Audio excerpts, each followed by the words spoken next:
ಇವತ್ತಿನ ವಕ್ತಾರರಾದಂಥ ಶ್ರೀಯುತ ರವೀಂದ್ರ ವರ್ಣ ಅವರು ಉಡುಪಿ ಜಿಲ್ಲೆಯ ಕುಂದಾಪುರ ಮೂಲದವರು. ಕಳೆದ 25 ವರ್ಷಗಳಿಂದ IT ಮಿಲನ್ನಲ್ಲಿ ಸಂಘ ಕಾರ್ಯಕರ್ತರಾಗಿ ನಿರಂತರವಾಗಿ ಸೇವೆಯನ್ನು ಸಲ್ಲಿಸುತ್ತಿದ್ದಾರೆ.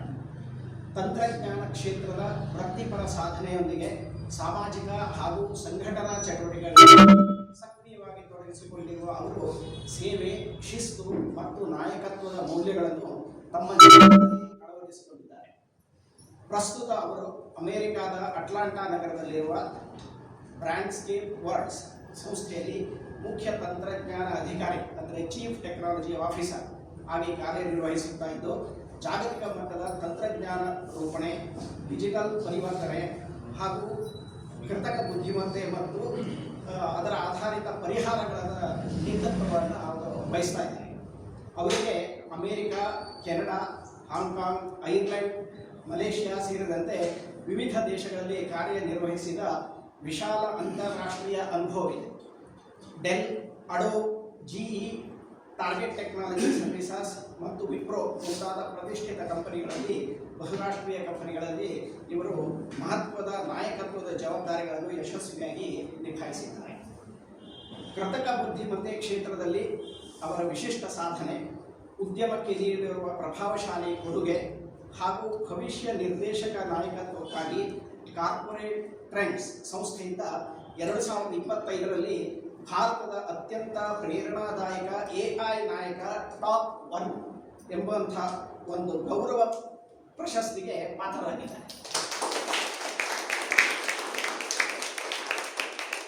ತಂತ್ರಜ್ಞಾನ, ನವೀನತೆ ಮತ್ತು ರಾಷ್ಟ್ರ ನಿರ್ಮಾಣದ ದೃಷ್ಟಿಕೋನವನ್ನು ಒಟ್ಟುಗೂಡಿಸಿಕೊಂಡಿರುವ ಶ್ರೀ ರವೀಂದ್ರ ವರ್ಣ ಅವರು ಮುಂದಿನ ತಲೆಮಾರಿಗೆ ಪ್ರೇರಣೆಯಾಗಿ ನಿಲ್ಲುವಂತಹ ನಾಯಕತ್ವ ವ್ಯಕ್ತಿತ್ವವನ್ನು ಹೊಂದಿದ್ದಾರೆ.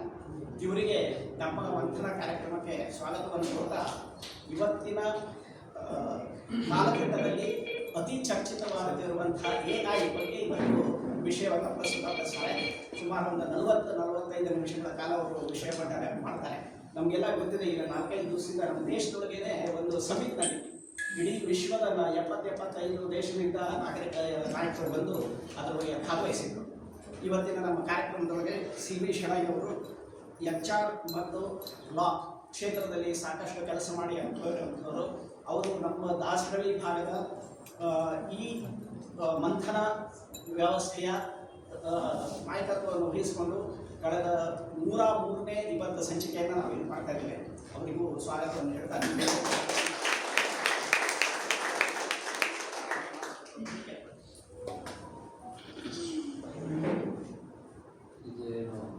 ಸ್ಕ್ರೀನ್ ಏನಿಲ್ಲ.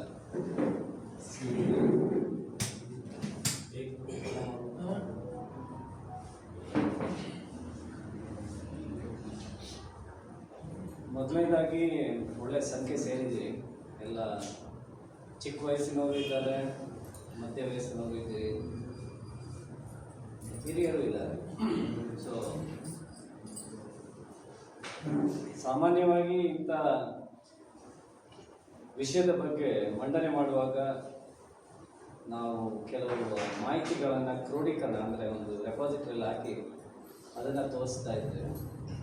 ಬಟ್ ಇಲ್ಲಿ ಆ ವ್ಯವಸ್ಥೆ ಇಲ್ಲದೆ ಇರೋದ್ರಿಂದ ನಾನು ಮೌಖಿಕವಾಗಿ ನಿಮಗೊಂದು 40-45 ನಿಮಿಷದ ಬಗ್ಗೆ ಈ ಕೃತಕ ಬುದ್ಧಿಮತ್ತೆ, ಆರ್ಟಿಫಿಷಿಯಲ್ ಇಂಟೆಲಿಜೆನ್ಸ್, ಇದನ್ನು ಮನುಷ್ಯ ಇವಾಗ ಯಾವ ಥರ ಒಪ್ಕೊಳ್ಬೇಕು ಅನ್ನೋದ್ರ ಬಗ್ಗೆ ಮಾತಾಡ್ತಾರೆ. ಕಡೆಗೆ ಬೇಕಾದರೆ ಒಂದು 10-15 ನಿಮಿಷ ನಿಮಗೆ ಕೆಲವು ಪ್ರಶ್ನೆಗಳು ಬರ್ತದೆ, ಮೂಡುವುದು ಸಹಜ, ಅದನ್ನು ನೀವು ಕೇಳ್ಬೋದು. ನನ್ನ ಧ್ವನಿ ಕೇಳ್ತಾ ಇದೆ ಮೇಲೆ. ಮುಂಚೆ ನೀವೆಲ್ಲ ಬಾಲ್ಯದಲ್ಲಿ ಶಾಲೆಗೆ ಹೋಗುವಾಗ ಯಾವುದೋ ಒಂದು ವಿಷಯದ ಬಗ್ಗೆ ಪ್ರಬಂಧ ಬರಿಬೇಕು, ಇಲ್ಲ ಭಾಷಣ ಬರಿಬೇಕು ಅಂದಾಗ ಏನು ಮಾಡ್ತಾ ಇದ್ವಿ ಅಂದರೆ, ನಾವು ಸಾಮಾನ್ಯವಾಗಿ ಯಾರಿಗೆ ತಿಳುವಳಿಕೆ ಇರುತ್ತೆ ಅವ್ರ ಹತ್ರ ಹೋಗ್ತಾ ಇದ್ವಿ. ಊರಿನಲ್ಲಿ ಒಂದು 100 ಮನೆ ಇದ್ದರೆ ಒಂದು 10 ಮನೆಯಲ್ಲಿ ಸ್ವಲ್ಪ ತಿಳುವಳಿಕೆ ಜಾಸ್ತಿ ಇರೋರು ಇರ್ತಾ ಇದ್ರು. ಅವ್ರ ಮನೆಗೆ ಹೋಗಿ ಈ ಥರ ನಮಗೆ ಶಾಲೆಯಲ್ಲಿ ಒಂದು ವಿಷಯದ ಬಗ್ಗೆ ನಾನೊಂದು 15 ನಿಮಿಷ ಮಾತಾಡಬೇಕು ಅಥವಾ ಒಂದು 2 ಪುಟಗಳಷ್ಟು ವಿಷಯದ ಬಗ್ಗೆ ಬರಿಬೇಕು ಅಂದಾಗ ಅವನು ಅಥವಾ ಅವಳು ಅದನ್ನು ಬರೆದು ಕೊಡ್ತಾ ಇದ್ದರು.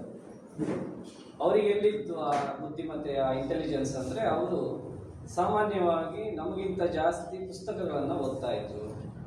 ಅಥವಾ ಮೀಡಿಯಾದಲ್ಲಿ ಬರುವಂಥ ಈ ಹಳೆಯ ನ್ಯೂಸ್ ಪೇಪರ್ಗಳನ್ನು ಓದ್ತಾ ಇದ್ರು. ಆ ಥರ ಇದರಿಂದ ಅವ್ರ ಹತ್ರ ಒಂದು ಸಮಗ್ರ ಕೆಲವು ಮಾಹಿತಿಗಳು ಸಿಗ್ತಾ ಇದೆ.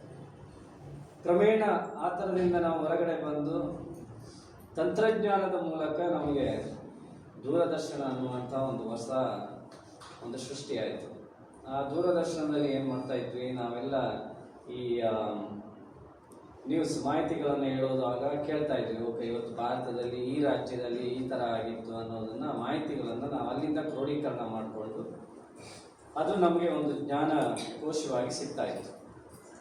ಮುಂಚೆ ಏನೂ ಇರಲಿಲ್ಲ, ಯಾವುದೇ ತಂತ್ರಜ್ಞಾನ ಇರಲಿಲ್ಲ. ಮನುಷ್ಯ ಓದಿ ಅದನ್ನು ಕಲ್ತಿರ್ತಾ ಇದ್ದ, ಅವನಿಂದ ನಾವು ಕೇಳ್ಕೊಂಡು ಅದನ್ನು ಓದ್ಕೊಂಡು ಮನಸ್ಸಿಗೆ ತಗೊಂಡು ಅದನ್ನು ಒಂದು ಜ್ಞಾನ ವ್ಯಾಪ್ತಿಯನ್ನು ನಾವು ವಿಸ್ತಾರ ಮಾಡ್ತಾ ಇದ್ವಿ. ಅದಾದ ಮೇಲೆ ಈ ದೂರದರ್ಶನ ಅನ್ನುವಂತಹ ಒಂದು ತಂತ್ರಜ್ಞಾನ ಬಂತು. ಅದರಿಂದ ನಾವು ಅದನ್ನು ಒಂದು ಚಚ್ಚೌಕದ ಒಂದು ಮುಖಾಂತರ ಅದನ್ನು ಕೇಳುವಂಥದ್ದು, ಶ್ರವಣ ಮಾಡುವಂಥದ್ದು ಮತ್ತು ಬರ್ಕೊಡುವಂಥದ್ದೆಲ್ಲ ಕೆಲಸ ಆಯಿತು. ಅದಾಗ್ತಾ ಇದ್ದಾಗೆ ನಿಧಾನಕ್ಕೆ ಮನುಷ್ಯನಿಗೆ ಅವನಿಗೆ ಸಂಪರ್ಕ, ಬೇರೆ ಬೇರೆ ಊರಿನಲ್ಲಿರುವವರಿಗೆ ಸಂಪರ್ಕ ಮಾಡೋದು ಹೇಗೆ ಅಂತ ಅವನು ಯೋಚನೆ ಮಾಡೋಕ್ಕೆ ಶುರು ಮಾಡ್ದ. ಆವಾಗ ಮೊದಲಿಗೆ ಟೈಲಿಂಗ್ ಸ್ಟೋನ್ಸ್ಗಳು ಬಂತು. ಅಂದರೆ ದೂರವಾಣಿ ಕರೆಗಳನ್ನು ನಾವು ಒಂದು ರಿಂಗಲ್ಲಿ ಹೀಗೆ ತಿರುಗಿಸಿ ಒಂದು ನಂಬರ್ ಅಂತ ಇದ್ದರೆ ಒಂದು 8 ಬಾರಿ ತಿರುಗಿಸ್ಬೇಕಿತ್ತು. ಅದೆಲ್ಲ ತಿರುಗಿಸಿದಾಗ ಅದು ಟೈಪಿಂಗ್ ಕರೆಕ್ಟಾಗಿ ಆ ವೈರ್ನಲ್ಲಿ ಆ ಶಬ್ದ ಚಲನೆ ಆಗ್ತಾ ಇತ್ತು. ಸೊ ಅದಾದ ಮೇಲೆ ಫಸ್ಟಿಗೆ ಮನುಷ್ಯನಿಗೆ ಈ ಮೂವೇಬಲ್ ಥಿಂಗ್ಸ್ ಬೇಕಾಯಿತು. ಆವಾಗ ಅವನೇನು ಮಾಡ್ದ, ಫಸ್ಟ್ ಒಂದು ನೋಕಿಯಾ ಅನ್ನುವಂಥ ಕಂಪನಿ, ಮೋಟೋರೋಲಾ ಅನ್ನುವಂಥ ಒಂದು ಸಂಸ್ಥೆ ಮೊದಲನೇ ಬಾರಿಗೆ ಒಂದು ಉಪಕರಣವನ್ನು ಸಂಶೋಧನೆ ಮಾಡಿ ನಮಗೆಲ್ಲ ಕೊಡ್ತು. ತುಂಬ ಜನ ನೀವೆಲ್ಲ ನೋಕಿಯಾ ಫೋನನ್ನು ಯೂಸ್ ಮಾಡಿರ್ಬೋದು, ಈಗಿನ ಮಕ್ಕಳು ಮಾಡಿರಲಿಕ್ಕಿಲ್ಲ. ನಮ್ಮ ಕಾಲದಲ್ಲೆಲ್ಲ ನಾವು ತುಂಬ ಬಳಕೆ ಮಾಡಿದ್ವಿ. ಸೊ ಅದರ ಮುಖಾಂತರ ನಮಗೆ ಸ್ವಲ್ಪ ಜ್ಞಾನ ವೃದ್ಧಿ ಆಗಲಿಕ್ಕೆ ಶುರುವಾಯಿತು. ನಾನೇನೋ ಈಗ ಹೊಸದಾಗಿ ಟೀಚಿಂಗ್ ತರಬೇತಿಗೆ ಹೋಗಿ ಒಂದು ಸ್ಕೂಲಲ್ಲಿ ನಾನು ಸಂದರ್ಶನ ಅಂದರೆ ಇಂಟರ್ವ್ಯೂ ತೊಗೊಳಕ್ಕೆ ಹೋದಾಗ ಇನ್ನೊಬ್ಬರು ಯಾರೋ ಟೀಚರ್ ಆಲ್ರೆಡಿ ಕೆಲಸ ಮಾಡ್ತಾ ಇರ್ತಾರೆ, ಅವರಿಂದ ನಾವು ಮಾಹಿತಿಗಳನ್ನು ಪಡೆಯೋಕ್ಕೆ ಶುರು ಮಾಡಿದ್ವಿ. ಅಂದರೆ ನನ್ನ ಜ್ಞಾನ ವ್ಯಾಪ್ತಿ ಒಂದು ಲಿಮಿಟೆಡ್ ಬೌಂಡ್ರೀಸಲ್ಲೇ ಇರ್ತದೆ. ಆ ವ್ಯಾಪ್ತಿಯನ್ನು ನಾನು ಏನು ಮಾಡೋಕ್ಕೆ ಶುರು ಮಾಡಿದೆ, ಕ್ರಮೇಣವಾಗಿ ಅದನ್ನು ಹಿಗ್ಗಿಸಲಿಕ್ಕೆ ಪ್ರಯತ್ನ ಮಾಡಿದೆ. ನನಗೆ ಗೊತ್ತಿಲ್ಲ ಅಂದರೆ ಇನ್ನೊಬ್ಬನಿಗೆ ಕೇಳೋದು, ಇಲ್ಲ ದೂರವಾಣಿ ಕರೆ ಮೂಲಕ ಜ್ಞಾನವನ್ನು ತಗೊಳ್ಳುವಂಥ ಪ್ರಯತ್ನ ಮಾಡಿದೆ. ಅದಾದ ಮೇಲೆ ಸಾಫ್ಟ್ ಫೋನ್ಸ್ ಬಂತು. ಆ ಸಾಫ್ಟ್ ಫೋನ್ಸ್ ಬರೋಕ್ಕಿಂತ ಮುಂಚೆ ಇವತ್ತೇನು ನಾವು ಇಂಟರ್ನೆಟ್ ಅಂತ ಅಂತರ್ಜಾಲ ಅನ್ನೋದು ಬಂತು. ಅದು ಭಾಳ ದೊಡ್ಡ ಒಂದು ವ್ಯಾಪ್ತಿಯನ್ನು ಪ್ರಪಂಚಕ್ಕೆ ಕೊಟ್ಟಿತ್ತು. ಅಂದರೆ ನಾವಿಲ್ಲಿ ಕೂತ್ಕೊಂಡು ಭೂಭಾಗದಲ್ಲಿ ನಮಗೆ ವಿರುದ್ಧವಾಗಿರುವಂಥ ಅಮೇರಿಕ ಇವಾಗ ಎದ್ದೇಳುವಂಥ ಸಮಯ ಅವರಿಗೆ, ನಮಗೆ ಇಲ್ಲಿ ಸಂಜೆ, ಅವರಿಗೆ ಈಗ ಬೆಳಿಗ್ಗೆ ಶುರುವಾಗುತ್ತೆ. ಸೊ ಅಲ್ಲಿ ಕೂತಂಥ ಮನುಷ್ಯನ ವಿಷಯಗಳು, ಅಲ್ಲಿ ಏನೇನು ಆಗ್ತಾ ಇದೆ, ನಮ್ಮ ದೇಶದಲ್ಲಿ ಏನಾಗುತ್ತೆ ಅಂತ ಅವ್ರಿಗೆ ಗೊತ್ತಾಗಲು ಶುರುವಾಯಿತು. ಅವ್ರ ದೇಶದಲ್ಲಿ ಲಾಸ್ ವೇಗಾಸ್ ಅಥವಾ ಲಾಸ್ ಆಂಜಲಸ್ ಅನ್ನೋ ಒಂದು ದೊಡ್ಡ ನಗರದಲ್ಲಿ ಒಂದು ಚಿಕ್ಕ ಕೌಂಟಿಯಲ್ಲಿ ಏನಾದ್ರೂ ನಮಗೆ ಅದರದ್ದು ಮಾಹಿತಿಗಳು ಕೊಡಲಿಕ್ಕೆ ಈ ಅಂತರ್ಜಾಲ ಅಂದರೆ ಇಂಟರ್ನೆಟ್ ಬಂತು. ಸೊ ಮುಂಚೆ ಏನೂ ಇರಲಿಲ್ಲ. ಆಮೇಲೆ ನ್ಯೂಸ್ ಪೇಪರ್ ಬಂತು, ಆಮೇಲೆ TV ಬಂತು, ಆಮೇಲೆ ಕೈಗೊಂದು ಚಿಕ್ಕ ಫೋನ್ ಬಂತು. ಅದಾದಮೇಲೆ ಸ್ವಲ್ಪ ಇಂಟರ್ನೆಟ್ ಸಿಕ್ತು ಮನುಷ್ಯನಿಗೆ. ಇಂಟರ್ನೆಟ್ ಸಿಕ್ಕಿದ ಮೇಲೆ ನನಗೆ ಅದು ಮೊಬೈಲಲ್ಲೇ ಇಂಟರ್ನೆಟ್ ಬೇಕು, ನಾನು ಆ ಕೆಫೆಗಳಿಗೆಲ್ಲ ಕೂತ್ಕೊಂಡು ನೋಡ್ಲಿಕ್ಕೆ ಆಗೋದಿಲ್ಲ ಅಂತ ಮನುಷ್ಯ ಯೋಚನೆ ಮಾಡಿದ. ಅವಾಗ ಏನು ಮಾಡಿದ, ಓಕೆ, ಇದಕ್ಕೋಸ್ಕರ ಇನ್ನೂ ಇಂಟರ್ನೆಟ್ ವ್ಯಾಪ್ತಿಯನ್ನು ಜಾಸ್ತಿ ಮಾಡಿ ಅವರವರ ಕೈಯಲ್ಲೇ ಪ್ರಪಂಚದ ವಿಷಯಗಳು ಸಿಗಬೇಕು ಅಂತೇಳಿ ಇನ್ನೊಂದು ಸಂಶೋಧನೆ ಆಯಿತು. ಅದು ಸಾಫ್ಟ್ ಫೋನ್ ಮತ್ತು ಇಂಟರ್ನೆಟ್ ಕಾಂಬಿನೇಷನ್. ಸೊ ಇಷ್ಟು ವರ್ಷ ನೀವುಗಳೆಲ್ಲ ಏನಾದರೂ ಮಾಹಿತಿ ಬೇಕಾದಾಗ ಏನು ಮಾಡ್ತಿದ್ವಿ, ಸಾಫ್ಟ್ ಫೋನಲ್ಲಿ ಎಲ್ಲ ಸಿಗ್ತದೆ. ಇವಾಗ ಎಷ್ಟು ಜನ ಗೂಗಲ್ ಸರ್ಚನ್ನು ಇಲ್ಲಿ ಯಾರು ಬಳಸ್ತಾರೆ, ಇಲ್ಲಿ ಬಂದಿರುವಂಥ ನಮ್ಮ ಬಂಧುಗಳಲ್ಲಿ ಎಷ್ಟು ಜನ ಗೂಗಲ್ ಸರ್ಚ್ ಯೂಸ್ ಮಾಡ್ತೀರಿ? ಅಂದರೆ ನೀವು ಒಂದು 5 ವರ್ಷ ಹಿಂದೆ ಇದ್ದೀರಿ. ಯಾಕೆಂದರೆ ಇವತ್ತಿನ ಕಾಲದಲ್ಲಿ ಯಾರು ಗೂಗಲನ್ನು ಸಂಶೋಧನೆಯ ಅಥವಾ ಹುಡುಕುವ ಪ್ರಯತ್ನದಲ್ಲಿ ಬಳಸಬಾರ್ದು. ಯಾಕಂದರೆ ಅದು ಆಯಿತು, ಆ ಒಂದು ಈರ ಮುಗಿದಿದೆ. ಇವಾಗ ನಾವು ಆರ್ಟಿಫಿಷಿಯಲ್ ಇಂಟೆಲಿಜೆನ್ಸ್ ಯೂಸ್ ಮಾಡಬೇಕು. ಗೂಗಲ್ ಅವರದ್ದೇ ಇದೆ ಜೆಮಿನೈ. ನೀವು ಇವಾಗ ಗೂಗಲ್ ಸರ್ಚ್ ಮಾಡಿದ್ರು ಮುಂಚಿನ ಥರ ನಿಮ್ಗೆ ಒಂದು 1000 ಲಿಂಕ್ಗಳು ಬರೋದಿಲ್ಲ. ಅವನೇನು ಮಾಡ್ತಾನೆ, ಒಂದು ಆಗ್ಮೆಂಟೆಡ್ ಅಂದರೆ ಇನ್ಕ್ರೀಸ್ಡ್ ವಾಲ್ಯೂಮ್ ಆಫ್ ನಾಲೆಜನ್ನು ಬಿತ್ತರ ಮಾಡ್ತಾನೆ. ಫಸ್ಟಿಗೆ ಅದನ್ನು ತೋರಿಸ್ತಾನೆ. ಅದಾದ್ಮೇಲೆ ನೀವು ಅದರಲ್ಲಿ ಒಳಗಡೆ ಹೋದಾಗ ಪ್ರತಿಯೊಂದು ಮಾಹಿತಿಯು ಒಂದೊಂದು ಹಂತದವರೆಗೆ ಅವ್ನು ತೊಗೊಂಡು ಹೋಗ್ತಾನೆ.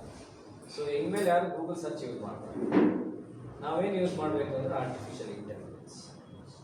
ಯಾಕೆ ಮನುಷ್ಯ ಆರ್ಟಿಫಿಷಿಯಲ್ ಇಂಟೆಲಿಜೆನ್ಸ್ ಬಳಸಬೇಕು ಅಂತಂದ್ರೆ, ನಾವು ಹೆಚ್ಚು ಹೆಚ್ಚು ಸಂಪರ್ಕಗಳನ್ನ, ಇವಾಗ ನೀವು ಇಲ್ಲಿ ಇರ್ತೀರಿ, ನೀವೊಬ್ರು ಡಾಕ್ಟರ್ ಅಂತ ತಗೊಳ್ಳಿ ಎಕ್ಸಾಂಪಲ್, ಇಲ್ಲೆಲ್ಲ ಕೆಲವರು ಬಂದವರು ಪ್ರೊಫೆಷನಲ್ ಇರ್ಬೋದು.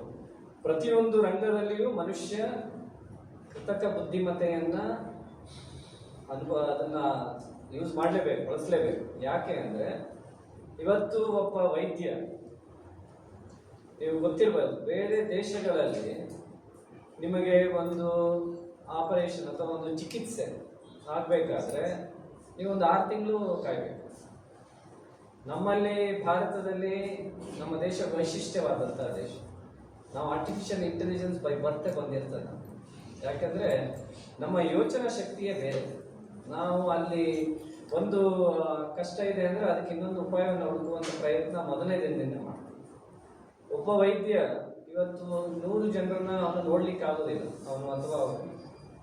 ಸೊ ಆದ್ದರಿಂದ ಅವ್ರು ಏನು ಮಾಡ್ತಾರೆ, ನಾನು ಇವತ್ತೊಂದು 30 ಜನನ ರೋಗಿಗಳನ್ನು ನೋಡ್ತಾ ಇದ್ದೀನಿ, ಯಾಕೆ ನಾನು 60 ಜನ ನೋಡಬಾರ್ದು?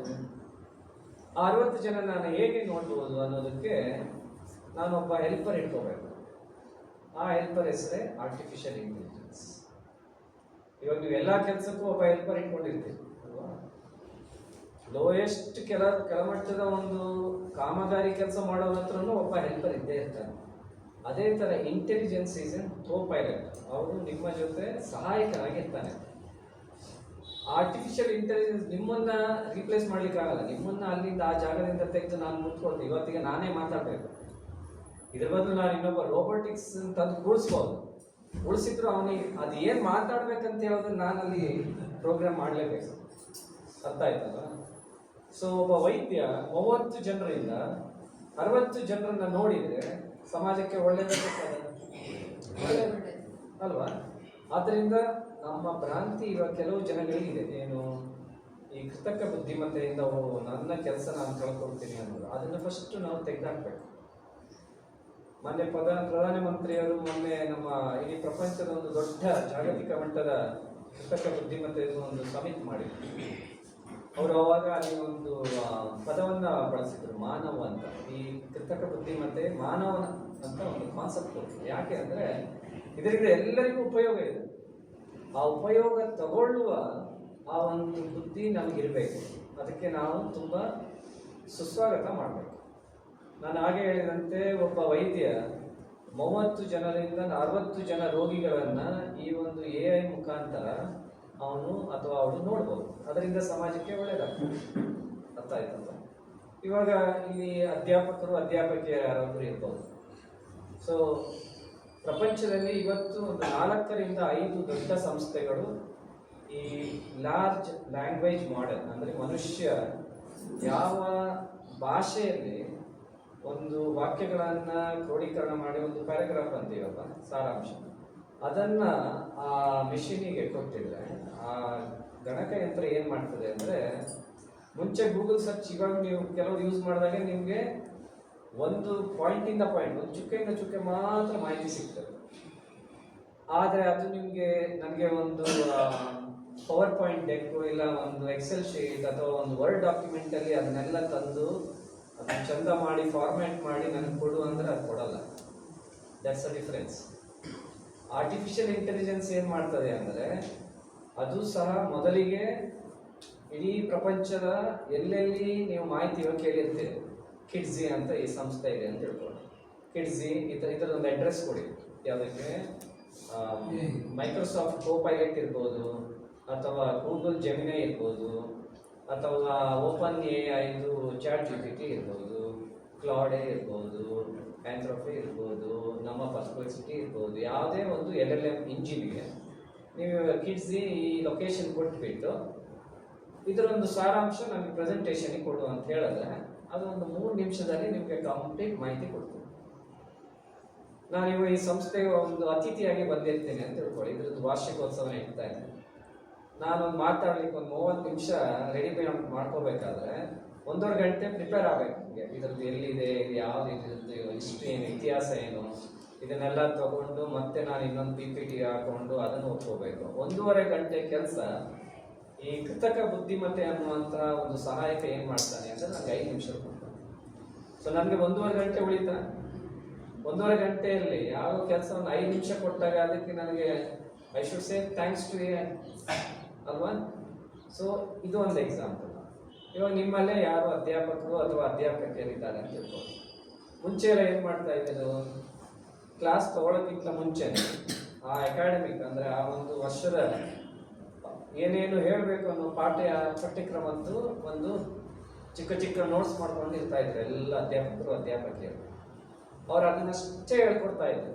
ಆದರೆ ಇವತ್ತು ಅವ್ರಿಗೆ ಯಾವುದೋ ಒಂದು ವಿಷಯದಲ್ಲಿ, ಇವಾಗ ಜೀವಶಾಸ್ತ್ರದ ಬಗ್ಗೆ ಮಾತಾಡಲಿಕ್ಕಿದೆ ಅಂತ ತಿಳ್ಕೊಂಡು, ಜೀವಶಾಸ್ತ್ರದಲ್ಲಿ ಇತ್ತೀಚಿನ ಬೆಳವಣಿಗೆ ಅನ್ನೋದು ಅವರಿಗೆ ಎಲ್ಲೂ ಸಿಕ್ಕಿಲ್ಲ ಅಂತ ಮಾಹಿತಿ ಅಂತ ತಿಳ್ಕೊಂಡು, ಆದರೆ ಅವರು ಆ ಕ್ಲಾಸನ್ನು ತರಗತಿಯನ್ನು ತೆಗೆದುಕೊಳ್ಳುವ ಮುಂಚೆ ಒಂದು 5 ನಿಮಿಷ ಮುಂಚೆ ಅಲ್ಲಿ ನಾನು ಹೋಗಿ ಎಲ್ಲೆಲ್ಲ ಮೊದಲ ಲ್ಯಾಂಗ್ವೇಜ್ ಮಾಡಲ್ ಯೂಸ್ ಮಾಡಿಕೊಂಡು ಯಾವುದಾದ್ರು ಒಂದು ಪ್ಲ್ಯಾಟ್ಫಾರ್ಮಿಂದ ಮಾಹಿತಿ ತಗೊಂಡ್ರೆ ಅದನ್ನು ಮಕ್ಕಳಿಗೆ ಹೇಳ್ಬೋದು. ಇಲ್ಲ ಅಂದರೆ ಮಕ್ಕಳಿಗೆ ಇವತ್ತು ಕಲಿಯೋ ಮಕ್ಕಳಿಗೆ ಅವರಿಗೆ ತುಂಬ ವ್ಯಾಪ್ತಿ ದೊಡ್ಡದಿದೆ. ನಾವೆಲ್ಲ 5ನೇ ಕ್ಲಾಸಲ್ಲಿ ಇಂಗ್ಲೀಷ್ ಕಲ್ತಿದ್ವಿ, ತುಂಬ ಜನ ಇರ್ಬೋದು ನಿಮ್ಮಲ್ಲೂ. ನಾವೆಲ್ಲ 5ನೇ ಕ್ಲಾಸಲ್ಲೇ ABCD ಕಲ್ತಿದ್ವಿ. ಇವತ್ತಿನ ಮಕ್ಕಳಿಗೆ 3 ವರ್ಷಕ್ಕೆ ABCD ಇಲ್ಲ, ತಂದೆ ತಾಯಿಗಳು 2ನೇ ವರ್ಷಕ್ಕೆ ಶುರು ಮಾಡಿಬಿಡ್ತಾರೆ. ಯಾಕೆಂದರೆ ಅವರಿಗೆ ಈ ಕಾಂಪಿಟೇಷನ್ ಅನ್ನೋದನ್ನ ಬಹಳ ತುಂಬ ಕೆಟ್ಟದ್ದು, ಅಷ್ಟು ಸೀರಿಯಸ್ ಆಗಿ ತಗೋಬಾರ್ದು. ಸೊ ಆದ್ದರಿಂದ ಇವತ್ತಿನ ಕಾಲಕ್ರಮಣವಾಗಿ ಕೃತಕ ಬುದ್ಧಿಮತ್ತೆಯನ್ನು ಅಧ್ಯಾಪಕರು ಅಧ್ಯಾಪಕಿಯರು ಅವರ ಜ್ಞಾನವನ್ನ ವಿಸ್ತೀರ್ಣ ಮತ್ತು ವ್ಯಾಪ್ತಿಯನ್ನು ಜಾಸ್ತಿ ಮಾಡಿಕೊಳ್ಳುವಂಥ ಅವಕಾಶ ಇದೆ. ಅವಾಗ ಏನಾಗ್ತದೆ, ಇವತ್ತೊಂದು ಚಿಕ್ಕ ಶಾಲೆಯಲ್ಲಿ ಅವರು ಅಧ್ಯಾಪಕರಾಗಿದ್ದಾರೆ ಅಂತ ತಿಳ್ಕೊಳ್ಳಿ. ಅವರಿಗಿರುವಂತಹ ಉನ್ನತ ಜ್ಞಾನದಿಂದ ಅವರ ಬೆಳವಣಿಗೆ ಆಗುತ್ತೆ. ಇವತ್ತು ಮನುಷ್ಯ 1 ರೂಪಾಯಿ ಸಂಪಾದನೆ ಮಾಡುವವನು ಆರ್ಟಿಫಿಷಿಯಲ್ ಇಂಟೆಲಿಜೆನ್ಸ್ ಸಹಾಯವನ್ನು ಪಡ್ಕೊಂಡ್ರೆ ನಾಳೆ ಅವನು 10 ರೂಪಾಯಿ ದುಡಿಯುವ. ಸೊ ಮನುಷ್ಯನಿಗೆ ಏನಾದ್ರು ತೊಂದರೆ ಕೊಡ್ತಿದೆಯಾ ಅದು? ಆದ್ದರಿಂದ ಆರ್ಟಿಫಿಷಿಯಲ್ ಇಂಟೆಲಿಜೆನ್ಸ್ ಅನ್ನುವಂಥ ವಿಷಯ ಏನಿದೆ, ನಾನು ಮಾಡುವ ಕೆಲಸವನ್ನು ವೇಗವನ್ನು ನಾನು ಜಾಸ್ತಿ ಮಾಡ್ಬೋದಾ ಅಂತ ಅದೊಂದು ಪ್ರಶ್ನೆ. ನಾನು ಅವಾಗಲೇ ಹೇಳಿದೆ ವೈದ್ಯರದ್ದು, ಇವಾಗ ವಕೀಲರದ್ದು ಅಥವಾ ನ್ಯಾಯಾಧೀಶರದ್ದು. ಇವತ್ತೆಲ್ಲ ಹೈಕೋರ್ಟ್ಗಳಲ್ಲಿ ಸುಪ್ರೀಂ ಕೋರ್ಟ್ಗಳಲ್ಲಿ ನೀವು ಹೋದರೆ ಅಲ್ಲಿರುವಂತಹ ಕೇಸ್ ಆಗಿರುವಂತಹ ಇಸ್ವಿಗಳನ್ನು ನೋಡಿದರೆ ನಿಮಗೆ ತುಂಬ ಬೇಜಾರಾಗ್ತದೆ. 1990s ಇನ್ನೂ ಅಲ್ಲಿ ಕೇಸನ್ನು ಇಟ್ಕೊಂಡು ಕೂತಿದ್ದಾರೆ. ಆ ಪೊಲೀಸ್ ಡಿಪಾರ್ಟ್ಮೆಂಟ್ ಅವರಿಗೆ ತಂದು ಕೊಡೋದು ಒಂದು ಕೆಲಸ, ಅದನ್ನು ತಗೊಂಡು ನ್ಯಾಯಾಧೀಶರು ನೋಡೋದು, ಅವ್ರು ಬಂದರಾಗಿಲ್ವಾ ಮತ್ತೆ ತಗೊಳ್ಳೋದು. ಈ ಥರ ಒಂದು 30-40 ವರ್ಷದ ಅಲ್ಲಿ ಕೇಸ್ಗಳದ್ದು ಇವತ್ತು ವಿಲೇವಾರಿ ನಡೀತಾ ಇದೆ. ಅದನ್ನೇ ನಾನಿವಾಗ ಆರ್ಟಿಫಿಷಿಯಲ್ ಕೃತಕ ಬುದ್ಧಿಮತ್ತೆಯಿಂದ ಆ ನ್ಯಾಯಾಧೀಶರಿಗೆ ಅದರದ್ದು ಆ ಒಂದು ಕೇಸಿನ ಸಮರಿ ಸಾರಾಂಶವನ್ನು ಅವ್ರು ಓದೋದೇ ಬೇಡ, ಸಾರಾಂಶವನ್ನು ತಗೊಂಡು ನಾನು ಅವರಿಗೆ ಕೊಟ್ಟರೆ ಅವ್ರು ದಿನಕ್ಕೆ ಒಂದು 25-30 ಕೇಸಿಗೆ ಅವರು ನ್ಯಾಯ ಕೊಡುವುದನ್ನು ಒಂದು 100ಕ್ಕೆ ಮಾಡ್ಬೋದಲ್ಲ. ಅರ್ಥ ಆಯ್ತಲ್ಲ? ವಕೀಲರಿಗೆ ಅಂತೂ ನಿಮ್ಗೆ ಗೊತ್ತಿಲ್ಲ, ಕೆಲವು ಪುಟಗಳಷ್ಟು ಬರೀತಾರೆ, 1000 ಪುಟಗಳು 500 ಪುಟಗಳನ್ನು ಬರೀತಾರೆ. ಅದೆಲ್ಲ ಎಷ್ಟು ದೊಡ್ಡ ಸಮಯವನ್ನು ತಗೊಳ್ತಾ ಇದ್ದಾರೆ. ಇವತ್ತು ಏಯಿಂದಾಗಿ ಲೀಗಲ್ ಆ್ಯಂಡ್ ಅಡ್ವೊಕೇಟ್ಸ್ಗೆ ತುಂಬ ಪ್ರಯೋಜನ ಇದೆ, ಅವರು ಅದನ್ನು ಬಳಸಬೇಕು. ಇತ್ತೀಚೆಗೆ ನಾನು ಒಂದು ಕನ್ನಡ ದೈನಿಕ ಪತ್ರಿಕೆಗೆ ಒಂದು ಸಂದರ್ಶನ ಕೊಟ್ಟಿದ್ದೆ. ನಾನು ಹೋಗುವ ತನಕ ಆ ಒಂದು ಪತ್ರಿಕೆ ಕೃತಕ ಬುದ್ಧಿಮತ್ತೆ ಬಗ್ಗೆ ಬಹಳ ವಿಸ್ತಾರವಾಗಿ ಓದಿಲ್ಲ. ಅವರು ಮತ್ತಿರುವಂಥದ್ದು ಪತ್ರಿಕೆಗಳು ತುಂಬ ಓದಬೇಕು. ಅವರುಗಳು ಬಹಳ ಹಿಂದೆ ಇದ್ದಾರೆ, ಬೇರೆ ದೇಶಗಳಲ್ಲಿ ಪತ್ರಿಕೆಗಳು ಬಹಳ ಮುಂದೆ ಹೋಗ್ಬಿಟ್ಟಿದ್ದಾರೆ. ಸೊ ಕೃತಕ ಬುದ್ಧಿಮತ್ತೆ ನಾನು ಅಲ್ಲಿ ಹೋಗಿ ಮಾತನಾಡಿದಾಗ ಅವ್ರಿಗೆ ಬಹಳ ಆಶ್ಚರ್ಯ ಆಯಿತು. ನಾನು ನನ್ನ ಕೆಲಸವನ್ನು ಇವಾಗ ಆ್ಯಕ್ಚುಲಿ ಇನ್ನೂ ಚೆನ್ನಾಗಿ ಮಾಡ್ಬೋದು ಅಂತ. ಎಲ್ಲ ಪತ್ರಿಕೆಯವರು ಒಂದು ಡೆಡ್ಲೈನ್ ಇಟ್ಕೊಂಡಿರ್ತಾರೆ, ಏನಂದರೆ ರಾತ್ರಿ 12 ಗಂಟೆಗೆ ಅವರು ಮುದ್ರಣವನ್ನು ಮಾಡಬೇಕು. ಕೆಲವು ದೈನಿಕ ಪತ್ರಿಕೆಗಳಿಗೆ ನಮ್ಮ ಕರ್ನಾಟಕದ ಮಟ್ಟದಲ್ಲಿ ಒಂದು 16-17 ಆವೃತ್ತಿಗಳನ್ನು ಅವರು ಪ್ರತಿದಿನ ಬಿಡುಗಡೆ ಮಾಡ್ತಾರೆ. ಅಂದರೆ ಬೆಂಗಳೂರು ಇರ್ಬೋದು, ಮಂಗಳೂರು, ಮೈಸೂರು, ಈ ಥರ ಒಂದು ಆವೃತ್ತಿಗೆ ಆ 12 ಗಂಟೆ ಅವ್ರದ್ದು ಕಟ್ ಆಫ್ ಟೈಮ್. 12 ಗಂಟೆಗೆ 5 ನಿಮಿಷ ಇರುವಾಗ ಚೀಫ್ ಎಡಿಟರ್ ಅಂದರೆ ಮುಖ್ಯ ಸಂಪಾದಕರು ಅವ್ರೇನು ಮಾಡಿದ್ದಾರೆ, ಇವಾಗ ಕೃತಕ ಬುದ್ಧಿಮತ್ತೆಯನ್ನು ಬಳಸ್ಕೊಂಡು ಆ 11:55 PM IST ಇಂಡಿಯನ್ ಸ್ಟ್ಯಾಂಡರ್ಡ್ ಟೈಮ್ಗೆ ಒಂದ್ಸಲ AI ರಿಫೈನ್ ಮಾಡ್ಕೊಳ್ತಾರೆ. ಯಾವುದೋ ಲೇಟೆಸ್ಟ್ ಬ್ರೇಕಿಂಗ್ ನ್ಯೂಸ್ ಇದೆಯಾ ಅಂತ ಪ್ರಪಂಚದಲ್ಲಿ. ಅಲ್ಲಿ ಹೊರಗಡೆ ಆವೃತ್ತಿಗಳಲ್ಲಿ ಏನಿರ್ತಾರೆ ನಿಮ್ಗೆ ಗೊತ್ತಿರ್ತದೆ, ಪತ್ರಿಕಾ ರಂಗದಲ್ಲಿ ಒಂದೊಂದು ಡಿಪಾರ್ಟ್ಮೆಂಟ್ ಇರ್ತದೆ. ಒಬ್ಬರಿಗೆ ಕ್ರೀಡೆ ಬಗ್ಗೆನೇ ಬರಿಬೇಕು, ಇನ್ನೊಬ್ರು ರಾಜಕೀಯದ ಬಗ್ಗೆನೇ ಬರಿಬೇಕು, ಇನ್ನೊಬ್ಬರು ವಿಜ್ಞಾನದ ಬಗ್ಗೆನೇ ಬರಿಬೇಕು. ಆ ಥರ ಒಂದು 10-12 ಡಿಪಾರ್ಟ್ಮೆಂಟ್ ಇರ್ತಾರೆ. ಸೊ ಅವರೆಲ್ಲ ಇವಾಗ AI ಬಳಸ್ಕೊಂಡು 11:55ಕ್ಕೆ ಮತ್ತೆ ಒಂದು ಆವೃತ್ತಿದ್ದು ಬ್ಲೂ ಪ್ರಿಂಟ್ ಚೆಕ್ ಮಾಡ್ತಾರೆ, ಯಾವುದಾದ್ರು ಸೇರಿಸ್ಬೋದಾ ನಾನು ಅಂತ. ಅವಾಗ ಏನಾಗ್ತದೆ, ಅವರಿಗಿರೋ ಕಾಂಪಿಟಿಷನ್. ಯಾಕಂದ್ರೆ ಪ್ರತಿಯೊಂದು ಅವರಿಗೆ ನಾಳೆ ಕೆಲವರು ಮುದ್ರಣ ಮಾಡೋದು ಇವ್ರು ಇವತ್ತೇ ಮಾಡಿದರೆ ಆ ಪತ್ರಿಕೆಗೆ ಒಳ್ಳೆಯ ಒಂದು ಮಾರ್ಕೆಟಿಂಗ್ ಆಗ್ತದೆ, ಅವರದ್ದು ರೆವಿನ್ಯೂ ಅಂದರೆ ಆದಾಯ ಜಾಸ್ತಿ ಆಗ್ತದೆ. ಸೊ ಯಾರಿಗೆ ಬೆನಿಫಿಟ್? ಮತ್ತೆ ಯಾರು AI ಬಳಸ್ತಾರೆ ಅವರಿಗೆ ಬೆನಿಫಿಟ್. ಮಕ್ಕಳಿಗೆ ನಾನು ಮಕ್ಕಳಿಗೆ ಹೇಳುವಾಗ ಬಹಳ ಎಚ್ಚರಿಕೆಯಿಂದ ಹೇಳ್ತೀನಿ. ಯಾಕೆಂದರೆ ದುರದೃಷ್ಟವಶಾತ್ ಮಕ್ಕಳ ಕೈಗೆ ಫೋನ್ಗಳನ್ನು ಕೊಟ್ಟರೆ ಅದು ಇವತ್ತಿನ ಸಮಾಜದಲ್ಲಿ ಅದು ಬಹಳ ಕೆಟ್ಟದಾಗ್ತಾ ಇದೆ. ಅದರಿಂದ ನಾನು ಸ್ವಲ್ಪ ಎಚ್ಚರಿಕೆಯಿಂದ ಮಾತಾಡ್ತೀನಿ. ಮಕ್ಕಳಿಗೆ ಕೊಡಬಾರ್ದು ಆರ್ಟಿಫಿಷಿಯಲ್ ಇಂಟೆಲಿಜೆನ್ಸ್. 8ನೇ ಕ್ಲಾಸಿನಿಂದ 10ನೇ ಕ್ಲಾಸಿನ ಮಕ್ಕಳು ಸ್ವಲ್ಪ ಪ್ರಬುದ್ಧತೆ ಇರ್ತದೆ. ಆ ಮಕ್ಕಳಿಗೆ ನೀವು ತಂದೆ ತಾಯಿ ಜೊತೆಯಲ್ಲಿ ಕೂತ್ಕೊಂಡು AI ಬಳಸ್ಬೋದು.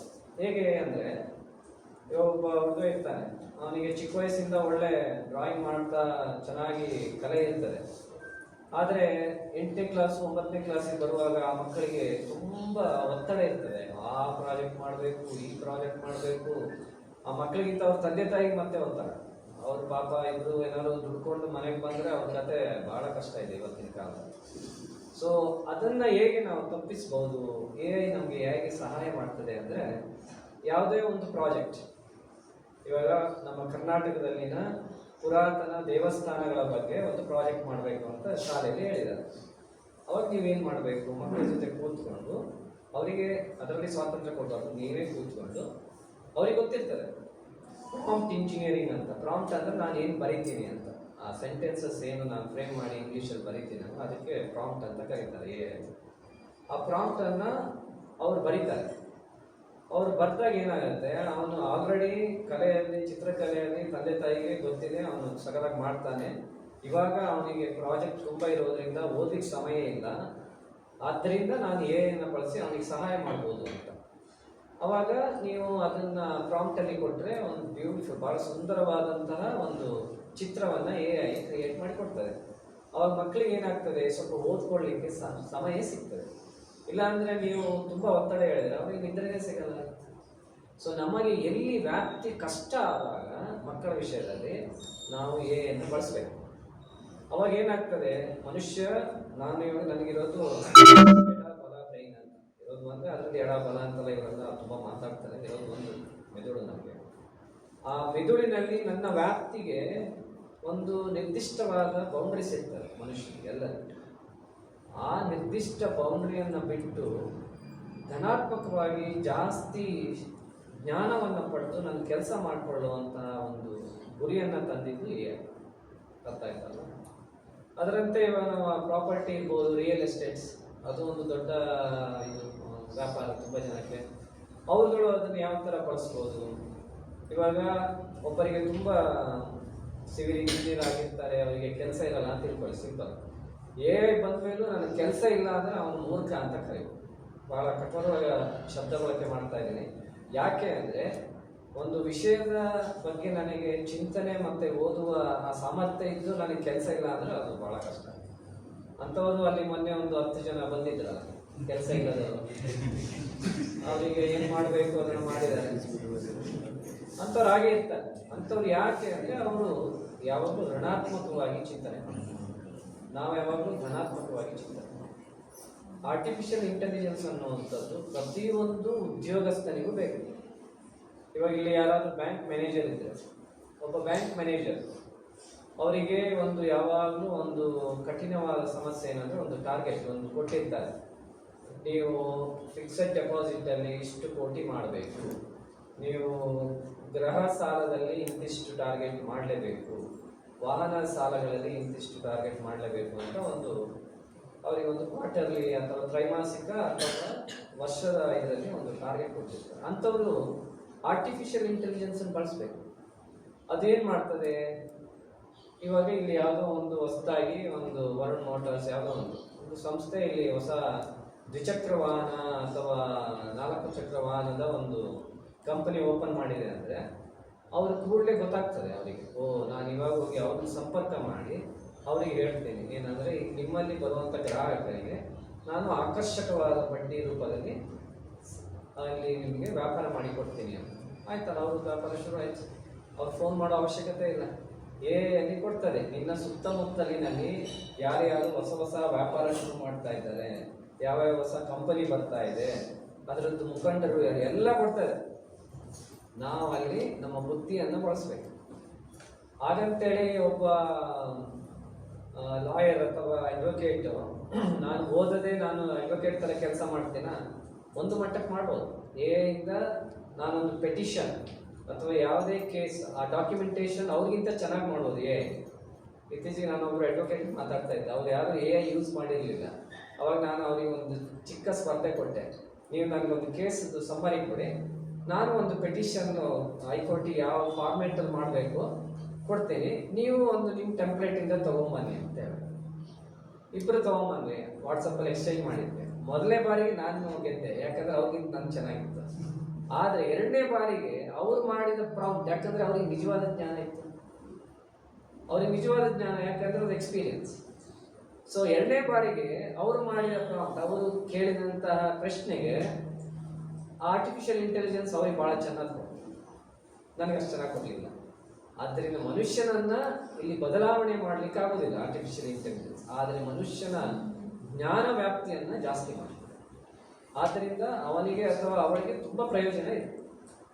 ಮತ್ತು ಮಕ್ಕಳಿಗೆ ಇವಾಗ ತಂದೆ ತಾಯಿಗಳು ಬಹಳ ಒತ್ತಡದ ಜೀವನದಲ್ಲಿ ಇರ್ತಾರೆ, ಹೇಳ್ಕೊಡ್ಲಿಕ್ಕೆ ಸಮಯ ಇಲ್ಲ ಅಂದ್ರೆ ನೀವೆಲ್ಲ ಒಂದು ಚಿಕ್ಕದಾಗಿ ಮನೆಯಲ್ಲಿ ಇವಾಗೆಲ್ಲ ಪ್ರಿಂಟರ್ ಭಾಳ ಈಸಿಯಾಗಿ ಸಿಗ್ತದೆ.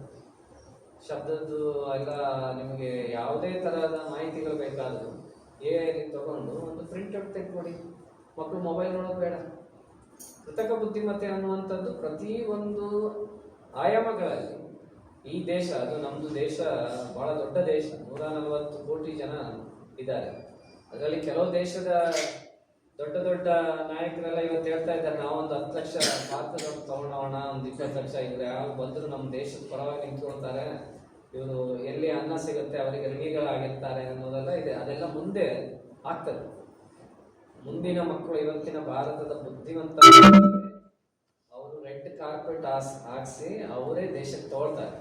ಯಾಕಂದರೆ ನಮ್ಮಲ್ಲಿರುವಷ್ಟು ವೈವಿಧ್ಯಮಯವಾದಂತಹ ಯೋಚನೆಗಳು ಬೇರೆ ದೇಶದಲ್ಲಿ ಇಲ್ಲ. ಆದ್ದರಿಂದ ಕೃತಕ ಬುದ್ಧಿಮತ್ತೆಯನ್ನು ನಮ್ಮ ಸಂಸ್ಕೃತಿಯನ್ನು ಗಟ್ಟಿ ಮಾಡಲಿಕ್ಕೂ ಬಳಸಬೇಕು.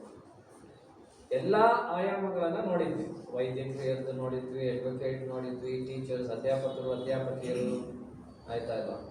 ಇವಾಗ ಒಬ್ಬ ಫೋಟೋಶಾಪ್, ಒಬ್ಬ ಇನ್ವಿಟೇಷನ್ ಪ್ರಿಂಟ್ ಮಾಡ್ತಾನೆ ಅಂತ ತಿಳ್ಕೊಳ್ಳಿ.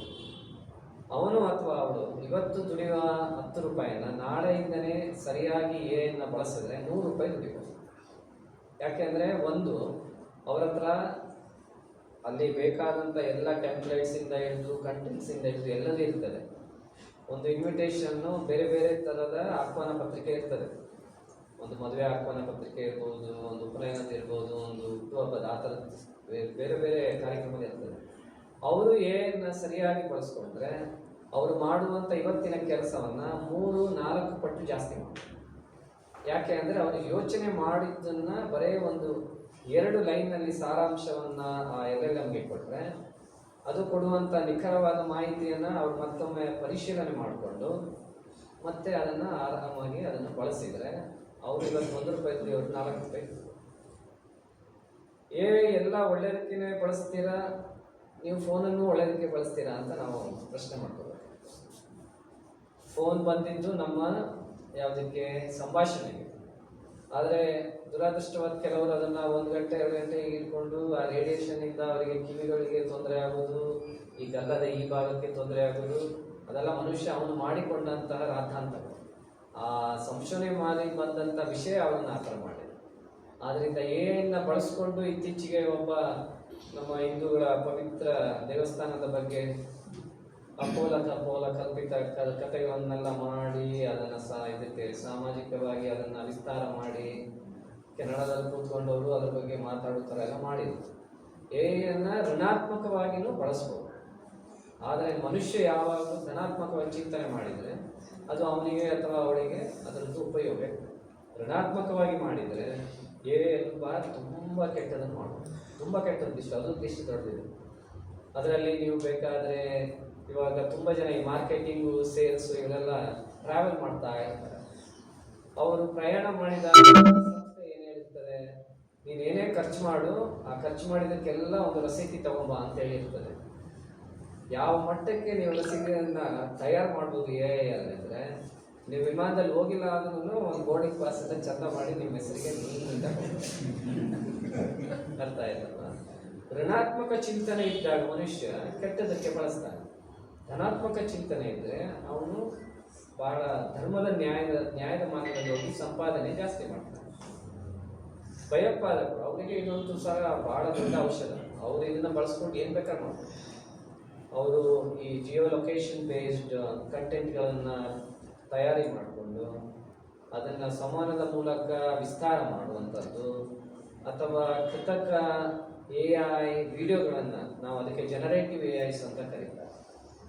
ನಿಮ್ಮಲ್ಲಿ ಎಷ್ಟು ಜನಕ್ಕೆ ಯಾವ ಯಾವ ಬಗೆಯ AI ಇದೆ ಅನ್ನುವ ಪರಿಕಲ್ಪನೆ ಇದೆಯಾ? ಇಲ್ಲಿ ಬಂದವರಿಗೆ AI ಬಗ್ಗೆ ಓದಿದವರು ಯಾರು ಇದ್ದೀರಾ? ಎಷ್ಟು ಬಗೆಯ AI ಇದೆ ಪ್ರಪಂಚದಲ್ಲಿ ಅಂತ? ಸೊ ನಾನೇ ಹೇಳ್ತೇನೆ. ಸೊ ಜನರೇಟಿವ್ AI ಅಂತ ಅದು ಏನು ಮಾಡ್ತದೆ ಅಂದರೆ, ನಿಮಗೆ ಬೇಕಾದಂಥ ಇಂಗ್ಲೀಷ್ ಅಥವಾ ಯಾವುದೇ ಭಾಷೆ. ಮೊನ್ನೆ ಎಷ್ಟು ಜನ ನಮ್ಮ ಹಣಕಾಸು ಸಚಿವರು ಅಲ್ಲಿ ಪಾರ್ಲಿಮೆಂಟ್ನಲ್ಲಿ ನಮ್ಮ ಬಜೆಟನ್ನು ಮಂಡಿಸುವಾಗ ಹೇಳಿದಿರ? ರಿಪಬ್ಲಿಕ್ TV ನೋಡಿದವರಿಗೆ ಗೊತ್ತಿರ್ತದೆ. ಸರ್ವಂ AI ಅಂತ ಒಂದು ಕಂಪ್ನಿ ಏನು ಮಾಡಿತ್ತು, ಅವರಲ್ಲಿ ಇಂಗ್ಲೀಷಲ್ಲಿ ಮಾತಾಡೋದನ್ನು ಹಿಂದಿ ಮತ್ತು ಕನ್ನಡದಲ್ಲಿ ಒಂದು ಮ್ಯಾಕ್ಸಿಮಮ್ 1 ಸೆಕೆಂಡ್ ಡಿಫ್ರೆನ್ಸ್ ಅಷ್ಟೇ. ಆದರೆ ಆ ಧ್ವನಿಯ ಏರುಪೇರು 100% ಅಕ್ಯುರಸಿ.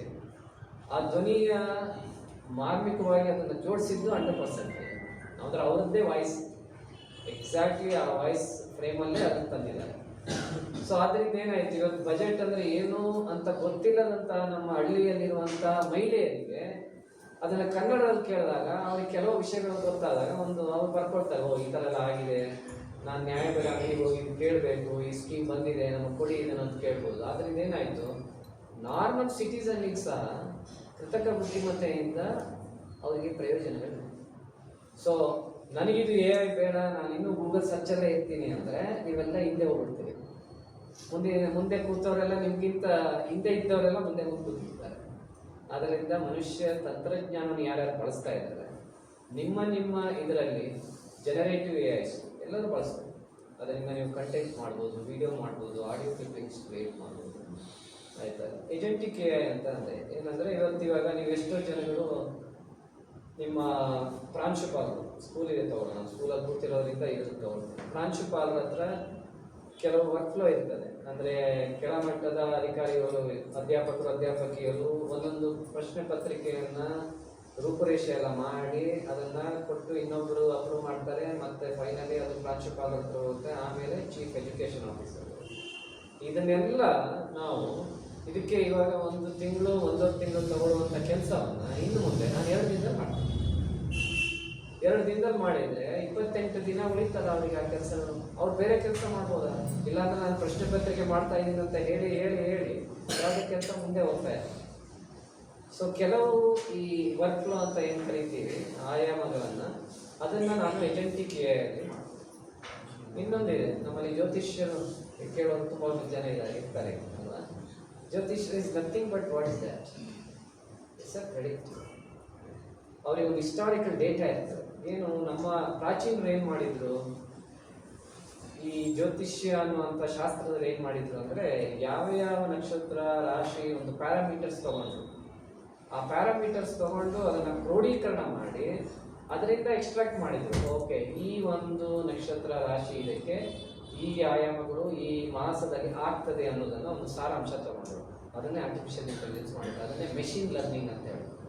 ನಮ್ಮ ಇಂದಿನ ಪ್ರಾಚೀನರು ಏನ್ ಮಾಡಿದ್ದಾರೆ, ಆ ಜ್ಞಾನವನ್ನೆಲ್ಲ ಹಾಗೆ ಇಟ್ಕೊಂಡು ಬರ್ದಿಟ್ಟು ಶಾಸ್ತ್ರ ಅಂತ ಬರ್ದರು ಅಷ್ಟೇ. ಎಲ್ಲ ಶಾಸ್ತ್ರ is nothing but the complete documentation.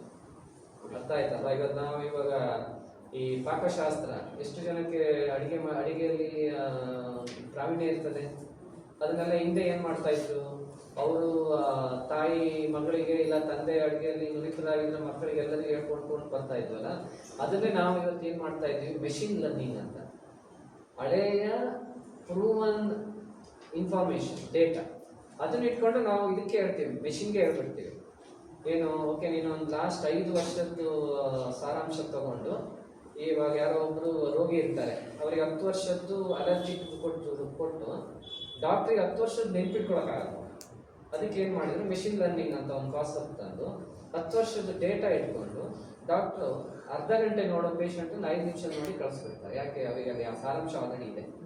ಅವ್ರು ತಲೆ ಕೆಡಿಸ್ಕೊಂಡು ಮನೇಲಿ ಏನೋ ಆಗಿದೆ ಗಲಾಟೆ ಬಂದಿದ್ದು ನೋಡಿಕೊಂಡು ಎಲ್ಲ ಟೈಮ್ ಇದ್ದಿದ್ದಾಗ ಅವರು ಎಯನ್ನು ಬಳಸ್ಕೊಂಡು ಅರ್ಧ ಗಂಟೆ ನೋಡೋ ಪೇಷಂಟನ್ನು 5 ನಿಮಿಷ. ಆದ್ದರಿಂದ ಕೃತಕ ಬುದ್ಧಿಮತ್ತೆ ಅನ್ನುವಂಥದ್ದು ಎಲ್ಲ ಮನುಷ್ಯರಿಗೂ ಬೇಕು. ಮಾನ್ಯ ಪ್ರಧಾನಮಂತ್ರಿಗಳು ಹೇಳಿದಾಗೆ ಇದರಲ್ಲಿ ನಾವು ಅಸಡ್ಡೆ ಮಾಡಿದರೆ ನಾವು ಹಿಂದೆ ಹೋಗ್ತೀವಿ. ಇವತ್ತು ನಿಮ್ಗೆ ಗೊತ್ತಿಲ್ಲ, ನಮ್ಮ ದೇಶದಷ್ಟು ಆಧುನೀಕರಣ, ಡಿಜಿಟಲ್ ಪೇಮೆಂಟ್ ಇರ್ಬೋದು, ಆಯ್ತಾ ಅಲ್ವಾ, ಅಂತರ್ಜಾಲವನ್ನ ಬಳಸ್ಕೊಂಡು ಕೆಲಸ ಮಾಡುವಂಥದ್ದು, ಇದೆಲ್ಲ ಇಡೀ ಪ್ರಪಂಚದಲ್ಲಿ ನಾವು ಮುಂದೆ ಇದ್ದೀವಿ ಎಲ್ಲರಿಗಿಂತ. ಅಮೆರಿಕಕ್ಕಿಂತ ದೂರವಾಣಿ, ಅಮೆರಿಕದಲ್ಲಿ ಇವತ್ತು ದೂರವಾಣಿ ನಮ್ಗಿಂತ ಒಂದು 20 ವರ್ಷ ಹಿಂದೆ ಇದೆ. ನಿಮ್ಗೆಲ್ಲರೂ ಬೇರೆ ಎಲ್ಲ ಹೇಳ್ತಿರ್ತಾರೆ, ಓ ನಮ್ಗಿಂತ ಮುಂದೆ 50 ವರ್ಷ ಇದ್ದಾರೆ, 3 ವರ್ಷ. ಆದ್ರೆ ನಾವು ಕೆಲವು ವಿಷಯಗಳಲ್ಲಿ ಅವ್ರಿಗಿಂತ 20-30 ವರ್ಷ ಮುಂದೆ ಇದ್ದೀವಿ. ಸೊ ಅದು ಯಾಕೆ ಆಯ್ತು ಅಂದ್ರೆ, ನಾವು ಯಾವುದೇ ಬದಲಾವಣೆಯನ್ನ ಬಹಳ ಒಂದು ಆತ್ಮೀಯತೆಯಿಂದ ತಗೊಳ್ತೀವಿ. ನಮ್ಮ ಪ್ರಾಚೀನರು ಆಗಿ ಏನಾದರೂ ಕಲಿತೆ ಅವರು ಅದನ್ನ ಕೇಳಿ ಕಲಿತ್ಕೊಂಡು ಅದನ್ನು ಬಳಸ್ತಾ ಇದ್ರು. ಇತ್ತೀಚೆಗೆ ನಾವು ಅದು ಬಿಟ್ಬಿಟ್ಟಿದ್ದೀವಿ. ಯಾಕೆ? ನಮ್ಮ ಮೇಲಿನ ದೌರ್ಜನ್ಯ 1000 ವರ್ಷದಿಂದ ನಮ್ಮನ್ನೆಲ್ಲ ತುಳಿದು ನಮ್ಮ ಬುದ್ಧಿಮತ್ತೆಯನ್ನು ತಗೊಂಡು ನಮ್ಮನ್ನು ಆರ್ಥಿಕವಾಗಿ ಜರ್ಜರಿತರನ್ನಾಗಿ ಮಾಡಿದ್ರು. ಆದರೆ ಇವತ್ತು ಈ ಆರ್ಟಿಫಿಷಿಯಲ್ ಇಂಟೆಲಿಜೆನ್ಸ್ ಅನ್ನೋದು ಇನ್ನೊಂದು ದೊಡ್ಡ ಸಾಧನ ನಮಗೆಲ್ಲರಿಗೂ. ಮತ್ತೆ ನಾವು ಬಹಳ ಶ್ರೀಮಂತಿಕೆ ಅಂದರೂ ಹಣಕಾಸು ಮಾತ್ರ ಅಲ್ಲ, ನಮ್ಮ ಜ್ಞಾನ, ನಮ್ಮ ಸಂಸ್ಕೃತಿ, ನಮ್ಮ ನೇರ ನುಡಿಗಳು, ನಮ್ಮಲ್ಲಿರುವಂತಹ ಈ ಭ್ರಷ್ಟತನವನ್ನು ತೆಗೆಯುವಂಥದ್ದು. ನಾವು ಯಾವತ್ತೂ ಮುಂಚೆ ಭ್ರಷ್ಟಾಚಾರಿಗಳು ಇರಲಿಲ್ಲ ಈ ದೇಶದಲ್ಲಿ. ಮುಂಚೆ ಎಲ್ಲ ಒಂದು 50 ವರ್ಷದ ಹಿಂದೆ ಯಾರು ಅವನು ಅಲ್ಲಿ ಭ್ರಷ್ಟಾಚಾರ ಮಾಡಿ ನೋಡಿ, ಆ ಪದ ಬಳಕೆನೂ ಬರಲ್ಲ ನಮಗೆ, ಯಾಕೆಂದ್ರೆ ನಾವು ಅದನ್ನ ಮಾಡಿರಲ್ಲ. ಭ್ರಷ್ಟಾಚಾರಕ್ಕೆ ಅವನ ದುಡ್ಡು ತಗೊಳಕ್ಕೆ ಏನಂತಾರೆ, ಲಂಚ ಬರುವುದಿಲ್ಲ ಅಂತೆ, ಯಾಕಂದ್ರೆ ನಾವು ಅದು ಮಾಡಿಲ್ಲ. ಸೊ 50 ವರ್ಷದ ಹಿಂದೆ ಒಬ್ಬ ಲಂಚ ತಗೊಂಡು ಅವನು ಸಿಕ್ಕಾಕೊಂಡ ಅಂದ್ರೆ ಆ ಊರೇ ಅವನನ್ನ ದೂರ ಇಡ್ತಾ ಇತ್ತು. ಅರ್ಥ ಆಯ್ತಲ್ಲ? ಇವತ್ತು ಲಂಚ ತಗೊಳ್ಳದೇ ಇದ್ರೆ ನಾವೇ ಅಪಹಾಸ್ಯ ಮಾಡ್ತೀವಿ, ನೋಡ ಅವನು ಆ ಕೆಲಸದಲ್ಲಿ ಇದ್ದು ಲಂಚ ತಗೊಳ್ತಾ ಇಲ್ಲ. ಸೊ ಇದನ್ನೆಲ್ಲ ಹೋಗಲಾಡಿಸುವುದು ಹೇಗೆ ಮನುಷ್ಯ ಅಂದ್ರೆ, ಅವನು ಧರ್ಮದಿಂದ ದುಡಿಬೇಕು. ಆ ಧರ್ಮದಿಂದ ದುಡಿಲಿಕ್ಕೆ ದೇವರು ಮತ್ತೆ ಒಂದು ವಿಶೇಷವಾದ ಒಂದು ಇದನ್ನ ತಂತ್ರಜ್ಞಾನ ಕೊಡ್ತಿದ್ದಾನೆ. That is called artificial intelligence. ಮತ್ತೆ ನಿಮ್ಗೆಲ್ಲರಿಗೂ ಗೊತ್ತಿರಬೇಕು, ಭಾರತದಿಂದನೇ ಪ್ರತಿಯೊಬ್ಬರು ಇಲ್ಲಿನಿಂದ ಇನ್ಸ್ಪಿರೇಷನ್ ಸಿಗುವಂಥದ್ದು. ಅದನ್ನು ನೀವೆಲ್ಲರೂ ತಿಳ್ಕೊಂಡಿರ್ಬೇಕು. ಸ್ಟೀವ್ ಜಾಬ್ಸ್ ಹೆಸರು ಕೇಳಿದಿರಲ್ಲ, ಐಫೋನ್. ಅವನು ವ್ಯಾಪಾರದಲ್ಲಿ ಜರ್ಜರಿತನಾಗಿದ್ದ, ಎಲ್ಲದರಲ್ಲೂ ನಷ್ಟ ಆಗಿತ್ತು ಅವನಿಗೆ. ಅವಾಗ ಅವನು ಬಿಲ್ ಗೇಟ್ಸಿಗೆ ಮಾತಾಡ್ದ, ಏನು ಈ ಥರ ಆಗ್ತಾ ಇದೆ. ಅವಾಗ ಅವ್ರು ಹೇಳಿದ್ರು, ನೀನು ನೋಡಿ ಭಾರತಕ್ಕೆ ಹೋಗಿ ಬಾ, ಒಂದು ಸ್ವಲ್ಪ ಮೆಡಿಟೇಷನ್ ಮಾಡಿಕೊಂಡು ಆರಾಮಾಗಿ ಹೋಗ್ಬಾ ಅಂತ ಕಳಿಸಿದ್ರು.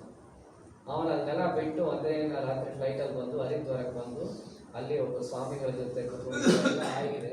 ಅವರು PhD ಹೊಡೆದ ಸ್ವಾಮೀಜಿ ಹೋದ್ರೆ ಫಿಲಿಡೆಲ್ಫಿಯಾ ಸೈಂಟಿಸ್ಟ್. ಸೊ ಅವ್ರ ಹತ್ರ ಕೂತ್ಕೊಂಡು ಹೇಳಿದಾಗ, ಯೋಚನೆ ಮಾಡಬೇಡ, ಒಂದು 6 ತಿಂಗಳು ನನ್ನ ಜೊತೆ ಇರೋ ಅಂತ ಹೇಳಿ ಅವನು ಕೂರಿಸ್ಕೊಂಡು 1-2 ತಿಂಗಳಲ್ಲಿ ಅವನಿಗೆ ಅರ್ಥ ಆಯಿತು ಪ್ರಪಂಚ ಅಂದರೆ ಏನು, ಇದನ್ನೆಲ್ಲ ಯಾರು ಕೊಟ್ಟಿದ್ದು, ಭಾರತನೇ ಕೊಟ್ಟಿದ್ದು ಅಂತ ಹೇಳಿ ಮತ್ತೆ ಹೋಗಿ ಐಫೋನ್ದು ಹೊಸ ಡಿಸೈನ್ ಶುರು ಮಾಡಿ ಅವ್ನು ಗೆಲ್ತಾನೆ. ಇದೆಲ್ಲ ನಾನು ಯಾಕೆ ಹೇಳ್ತಾ ಇದ್ದೀನಿ ಅಂದರೆ, ನಾವು ನಮ್ಮಲ್ಲಿರೋ ಕುಬ್ಜತನವನ್ನು ಬಿಡಬೇಕು. ಈ AI ಅನ್ನೋದು ಇವಾಗ ಸಿಗುವಂಥ ದೊಡ್ಡ ಔಷಧಿ, ಧನ್ವಂತರಿ ದೇವರು ಕೊಟ್ಟಂಥ ದೊಡ್ಡ ಔಷಧಿ. ಈ ಔಷಧಿಯನ್ನು ನಾವು ಬಳಸ್ಕೊಂಡ್ರೆ, ಇವತ್ತು ನೀವು ಇಲ್ಲೆಲ್ಲ ಕೂತಿರೋರೆಲ್ಲರೂ ಬೇರೆ ಬೇರೆ ದಿಕ್ಕುಗಳಲ್ಲಿ ಹೋಗಿ ನಾನು ಹೇಳಿದಂಥ ಈ ಒಂದು ಜ್ಞಾನವನ್ನು ನಿಮಗೆ ಆ ಒಂದು ಜ್ಞಾನ ವ್ಯಾಪ್ತಿ ಬರ್ತದೆ. ಸೊ ನಮ್ಗೆ ಎಷ್ಟು ಸಮಯ ಇದೆ? ಹೇಗಿದೆ? 1-2 ನಿಮಿಷ. 5 ನಿಮಿಷ ಆಯ್ತು. ಸೊ ಆದ್ದರಿಂದ ಕೃತಕ ಬುದ್ಧಿಮತ್ತೆಯನ್ನು ನಾವು ಕಡೆಗಣಿಸಬಾರ್ದು. ಕಡೆಗಣಿಸಿದವರಿಗೆ ಅದರಿಂದ ನಷ್ಟ ಇದೆ. ಕಡೆಗಣಿಸದೆ ಅದನ್ನು ಧನಾತ್ಮಕವಾಗಿ ದಿನದ ನಮ್ಮ ಜೀವನದ ಪ್ರತಿದಿನ ಅದನ್ನು ಬಳಸಬೇಕು.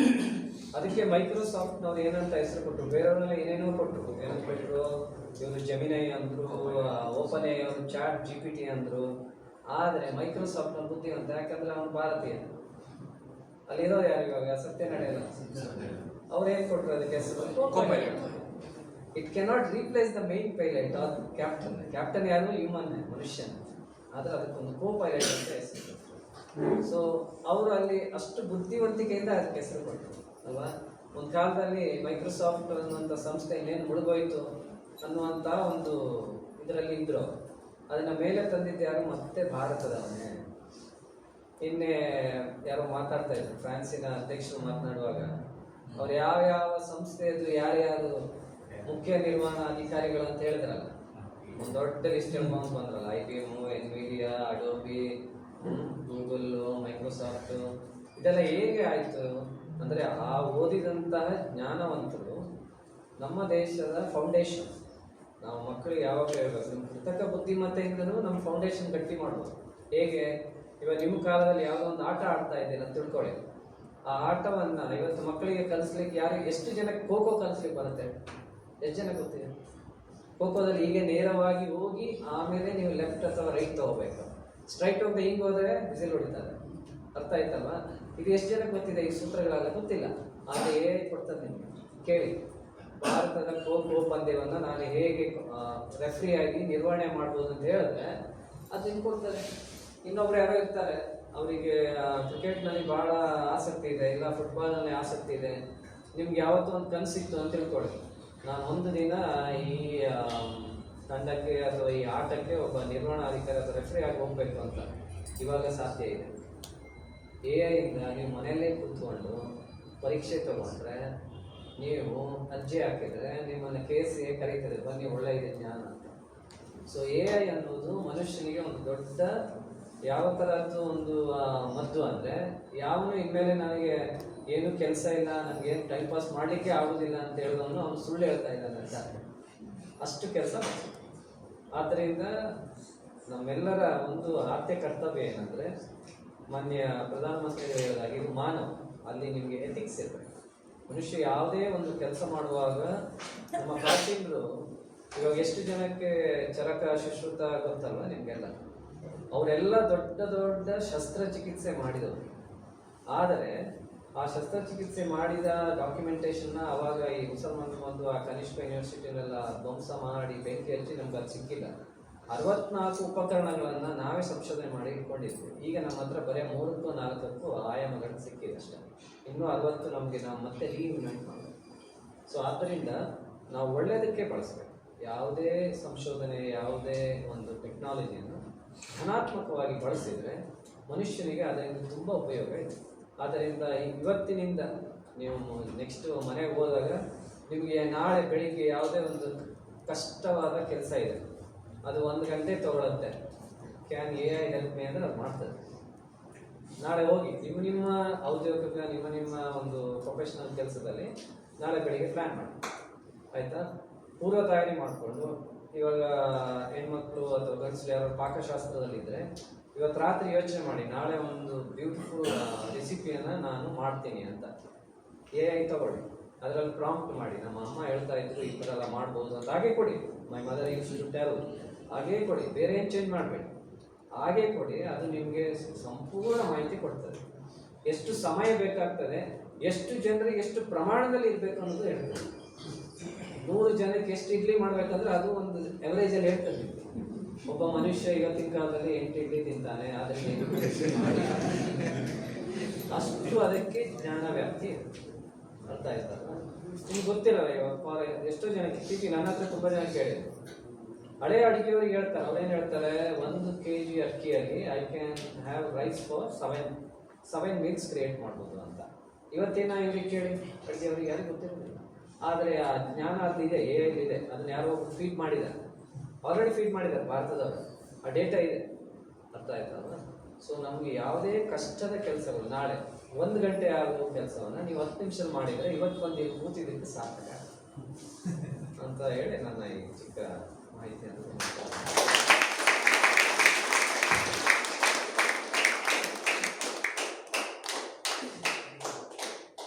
ದಿವಸ ಪಾಲಕರು ಬಹಳ ಉತ್ಸಾಹದಿಂದ ಬಂದಿದ್ದಾರೆ. ಹಾಗೆ ನಾವು ಎಲ್ಲ ಇದ್ದೀವಿ. ಯಾವುದಾದ್ರೂ ಪ್ರಶ್ನೆಗಳಿದ್ದರೆ ಕೇಳ್ಬೋದು. ಒಂದು 10-15 ನಿಮಿಷ ಅದಕ್ಕೆ ಉತ್ತರವನ್ನು ಕೇಳಿ ತಿಳ್ಕೊಳ್ಳೋಣ. ಆದರೆ ಪ್ರಶ್ನೆ ಚಿಕ್ಕದಾಗಿರಲಿ ಚೊಕ್ಕವಾಗಿರಲಿ. ಮಕ್ಕಳು ಕೇಳ್ಬೋದು. ಏನಾದರೂ ನಿಮ್ಮ ಪ್ರಶ್ನೆ ಇದ್ದರೆ ಕೇಳ್ಬೋದು. ಕಾರಿಗೆ ಹಾಕಿದ್ರೆ ಸಪೋಸ್ ನನ್ನ ಕಾರು ಬ್ಯಾಟ್ರಿ ವೀಕ್ ಆದರೆ ಅದು ಕಂಪ್ನಿ ಮೆಸೇಜ್ ಹೋಗುತ್ತೆ. ಕಂಪ್ನಿನ ರೀಪ್ಲೇಸ್ ನನಗೆ ಬರುತ್ತೆ, ಬ್ಯಾಟ್ರಿ ಬರುತ್ತೆ. ಇಮಿಡಿಯೇಟ್ ಬ್ಯಾಂಕಿಂದು ಕ್ಯಾಶ್ ಕಂಪ್ನಿ ಹೋಗುತ್ತೆ. ಇಲ್ಲಿ ಮಧ್ಯದಲ್ಲಿ ತುಂಬಾ ಜನ ಕೆಲಸ ಮಾಡೋದಿದ್ದಾರೆ. ಅವ್ರಿಗೆ ಯಾಕೆ ಕೆಲಸ ಹೋಗಿರ್ತಾರೆ? ಒಳ್ಳೆಯ ಪ್ರಶ್ನೆ ಕೇಳಿದ್ರೆ ನಾನು ಹೇಳ್ತೇನೆ ಅದಕ್ಕೆ ಎಷ್ಟು ಕೆಲಸ ಇದೆ ಅಂತ ಹೇಳ್ತೇನೆ. ಒಳ್ಳೆಯ ಪ್ರಶ್ನೆ, ಕೂತ್ಕೊಳ್ಳಿ. ಇವಾಗ ತಂತ್ರಜ್ಞಾನ ಬಂದಾಗ ಕೋವಿಡ್ ಅಲ್ಲಿಂದ ಬರೋದು. ಕೋವಿಡ್ ಬಂದಾಗ ಎಷ್ಟೋ ಜನ ಕೆಲಸ ಇರಲಿಲ್ಲ ಅಲ್ವಾ? ಆದರೆ ಕೆಲವರು ಮಾತ್ರ ನನಗೆ ಕೆಲಸ ಇಲ್ಲ ಅಂತ ಅವ್ರು ಸುಮ್ಮನೆ ಕೂತ್ಕೊಂಡಿಲ್ಲ. ಏನು ಮಾಡಿದ್ರು? ಅವರವರೇ ಒಂದು ಕಿಚನ್ ಅನ್ನ ಕ್ರಿಯೇಟ್ ಮಾಡಿದ್ರು. ಕಿಚನ್ ಕ್ರಿಯೇಟ್ ಮಾಡಿ ನೀವು ಮನೆಯಲ್ಲಿ ನಿಮಗೆ ಅವಾಗ ಯಾವ ಸಾಮಾನು ದಿನಸಿ ಸಾಮಾನುಗಳು ಸಿಗ್ತಾ ಇರಲಿಲ್ಲ. ಅವಾಗ ಬುದ್ಧಿವಂತ ಏನು ಮಾಡ್ದ, ಇದು ರೈಟ್ ಟೈಮ್, ಯಾವುದಾದ್ರು ಒಂದು ಒಳ್ಳೆ ಕೆಲಸ ಮಾಡಿ ಸಮಾಜಕ್ಕೆ ಒಂದು ವಿಷಯವನ್ನು ತಲುಪಿಸ್ಬೇಕು ಅಂತ ಅವನೇನು ಮಾಡ್ದ, ಒಂದು ಕಿಚನ್ ಶುರು ಮಾಡ್ಕೊಂಡ. ಗೌರ್ಮೆಂಟಿಂದ ಅಪ್ರೂವ್ ಮಾಡ್ಕೊಂಡು ಅದಕ್ಕೆ ಏನೇನು ಬೇಕು ಚೆಕ್ ಲಿಸ್ಟ್ ಎಲ್ಲ ಹಾಕೊಂಡು ಅವನು ಕಿಚನ್ ಮಾಡ್ದ. ಕ್ಲೌಡ್ ಕಿಚನ್ ಅಂತ ಕರೀತಾರೆ. ಅದು ಕ್ಲೌಡಲ್ಲಿ ಇಲ್ಲ, ಅದು ಒಂದು ಭೂಮಿಯ ಒಂದು ಭಾಗದಲ್ಲಿ ಇಟ್ಟಿರ್ತಾರೆ ಅಲ್ವಾ? ಅದೇ ಥರ ಇವಾಗ ಬಂದಂತಹ ಟೆಕ್ನಾಲಜಿ ಇಂಟರ್ನೆಟ್ಟಿಂದ ಏನು ಮಾಡ್ತಾರೆ, ನಿಮ್ಮ ಕಾರಿಗೆ ಇಂಟರ್ನೆಟ್ ಕನೆಕ್ಟ್ ಆಗಿರ್ತದೆ. ನೀವು ಯಾವಾಗ ಆನ್ ಮಾಡ್ತೀರಿ ಒಳಗಡೆ ಒಂದು ಸಾಫ್ಟ್ವೇರ್ ಇರ್ತದೆ, ಐಡಾಸು ಆ ಥರ ಬೇರೆ ಬೇರೆ ಕಂಪ್ನಿ ಇರ್ತದೆ. ಅದೇನು ಮಾಡ್ತದೆ ಅಂದರೆ ಅದಕ್ಕೆ ಒಂದು ಸೆನ್ಸರ್ ಕನೆಕ್ಟ್ ಮಾಡಿಕೊಟ್ಟಿರ್ತಾರೆ. ಆ ಸೆನ್ಸರು ನಿಮ್ಮ ಈ ಬ್ಯಾಟರಿ ಇರುವಂಥ ಶೆಲ್ಗಳಲ್ಲಿ ಎಷ್ಟು ಶಕ್ತಿ ಇದೆ ಅಂತ ಚೆಕ್ ಮಾಡ್ತಾರೆ. 30% ಕಟ್ ಆಫ್ ಅಂತ ಇದ್ದರೆ ಅದು ಕೂಡಲೇ ಮೆಸೇಜನ್ನು ಆ ಇಂಟರ್ನೆಟ್ ಕನೆಕ್ಟ್ ಆದಾಗ ಮಾತ್ರ ಏನು ಮಾಡ್ತದೆ, ಕೂಡಲೇ ಆ ಕಂಪನಿಗೆ ನಮ್ಮ ಯಾರು ಸೇಲ್ ಮಾಡಿರ್ತಾನೆ ಅವನಿಗೆ ಹೋಗ್ತದೆ. ಅವನಿಂದ ಹೇಳ್ತಾರೆ, ಸರ್ ಈ ಥರ ಬಂದಿದೆ ಮೆಸೇಜು, ನೀವು ಇದನ್ನು ಬದಲಾವಣೆ ಮಾಡಬೇಕು ಅಂತ. ನಾವು ಇದನ್ನು ಇವಾಗ ವಿದೌಟ್ AI ಅಂತ ತಿಳ್ಕೊಳ್ಳೋ, ಅಥವಾ ಇಂಟರ್ನೆಟ್ ಇಲ್ಲ ಅಂತ ಇದ್ದಾಗ ನೀವೇನು ಮಾಡಬೇಕು, ಮಧ್ಯದಲ್ಲಿ ಹೋಗ್ತಾ ಇರ್ತೀರಿ, ಬೆಂಗಳೂರಿಂದ ಚಿತ್ರದುರ್ಗಕ್ಕೆಲ್ಲ ಹೋಗ್ತೀರಿ, 2 ಗಂಟೆ ಆಗ್ತದೆ, ಮಧ್ಯದಲ್ಲೇ ಅದು ಹಾಳಾಗೋಯ್ತು. ಯಾರಿಗೆ ನಷ್ಟ? ಮನುಷ್ಯನಿಗೆ ಮತ್ತೆ ನಷ್ಟ ಶುರುವಾಯಿತು. ಅದಾದಮೇಲೆ ನಿಮ್ಮ ಅವತ್ತಿನ ದಿನದ ಎಲ್ಲ ಯೋಜನೆಗಳು ತಲೆಕೆಳಗಾಗ್ತದೆ ಅಲ್ವಾ? ಇವತ್ತು ಈ ತಂತ್ರಜ್ಞಾನದಿಂದ ಏನಾಗ್ತದೆ, ಒಂದು 30 ಕಟ್ ಆಫ್ ಇದ್ದಾಗಲೇ ಅವನಿಗೆ ಒಂದು ಸಂದೇಶ ಹೋಗಿರ್ತದೆ. ನೀವು ಒಂದು 2-3 ದಿನ ತಳ್ಳಿ ಆಮೇಲೆ ಮತ್ತೆ ಅದನ್ನು ಬದಲಾವಣೆ ಮಾಡಿದರೆ ಕೆಲಸ ಯಾರಿರ್ತಾನೆ?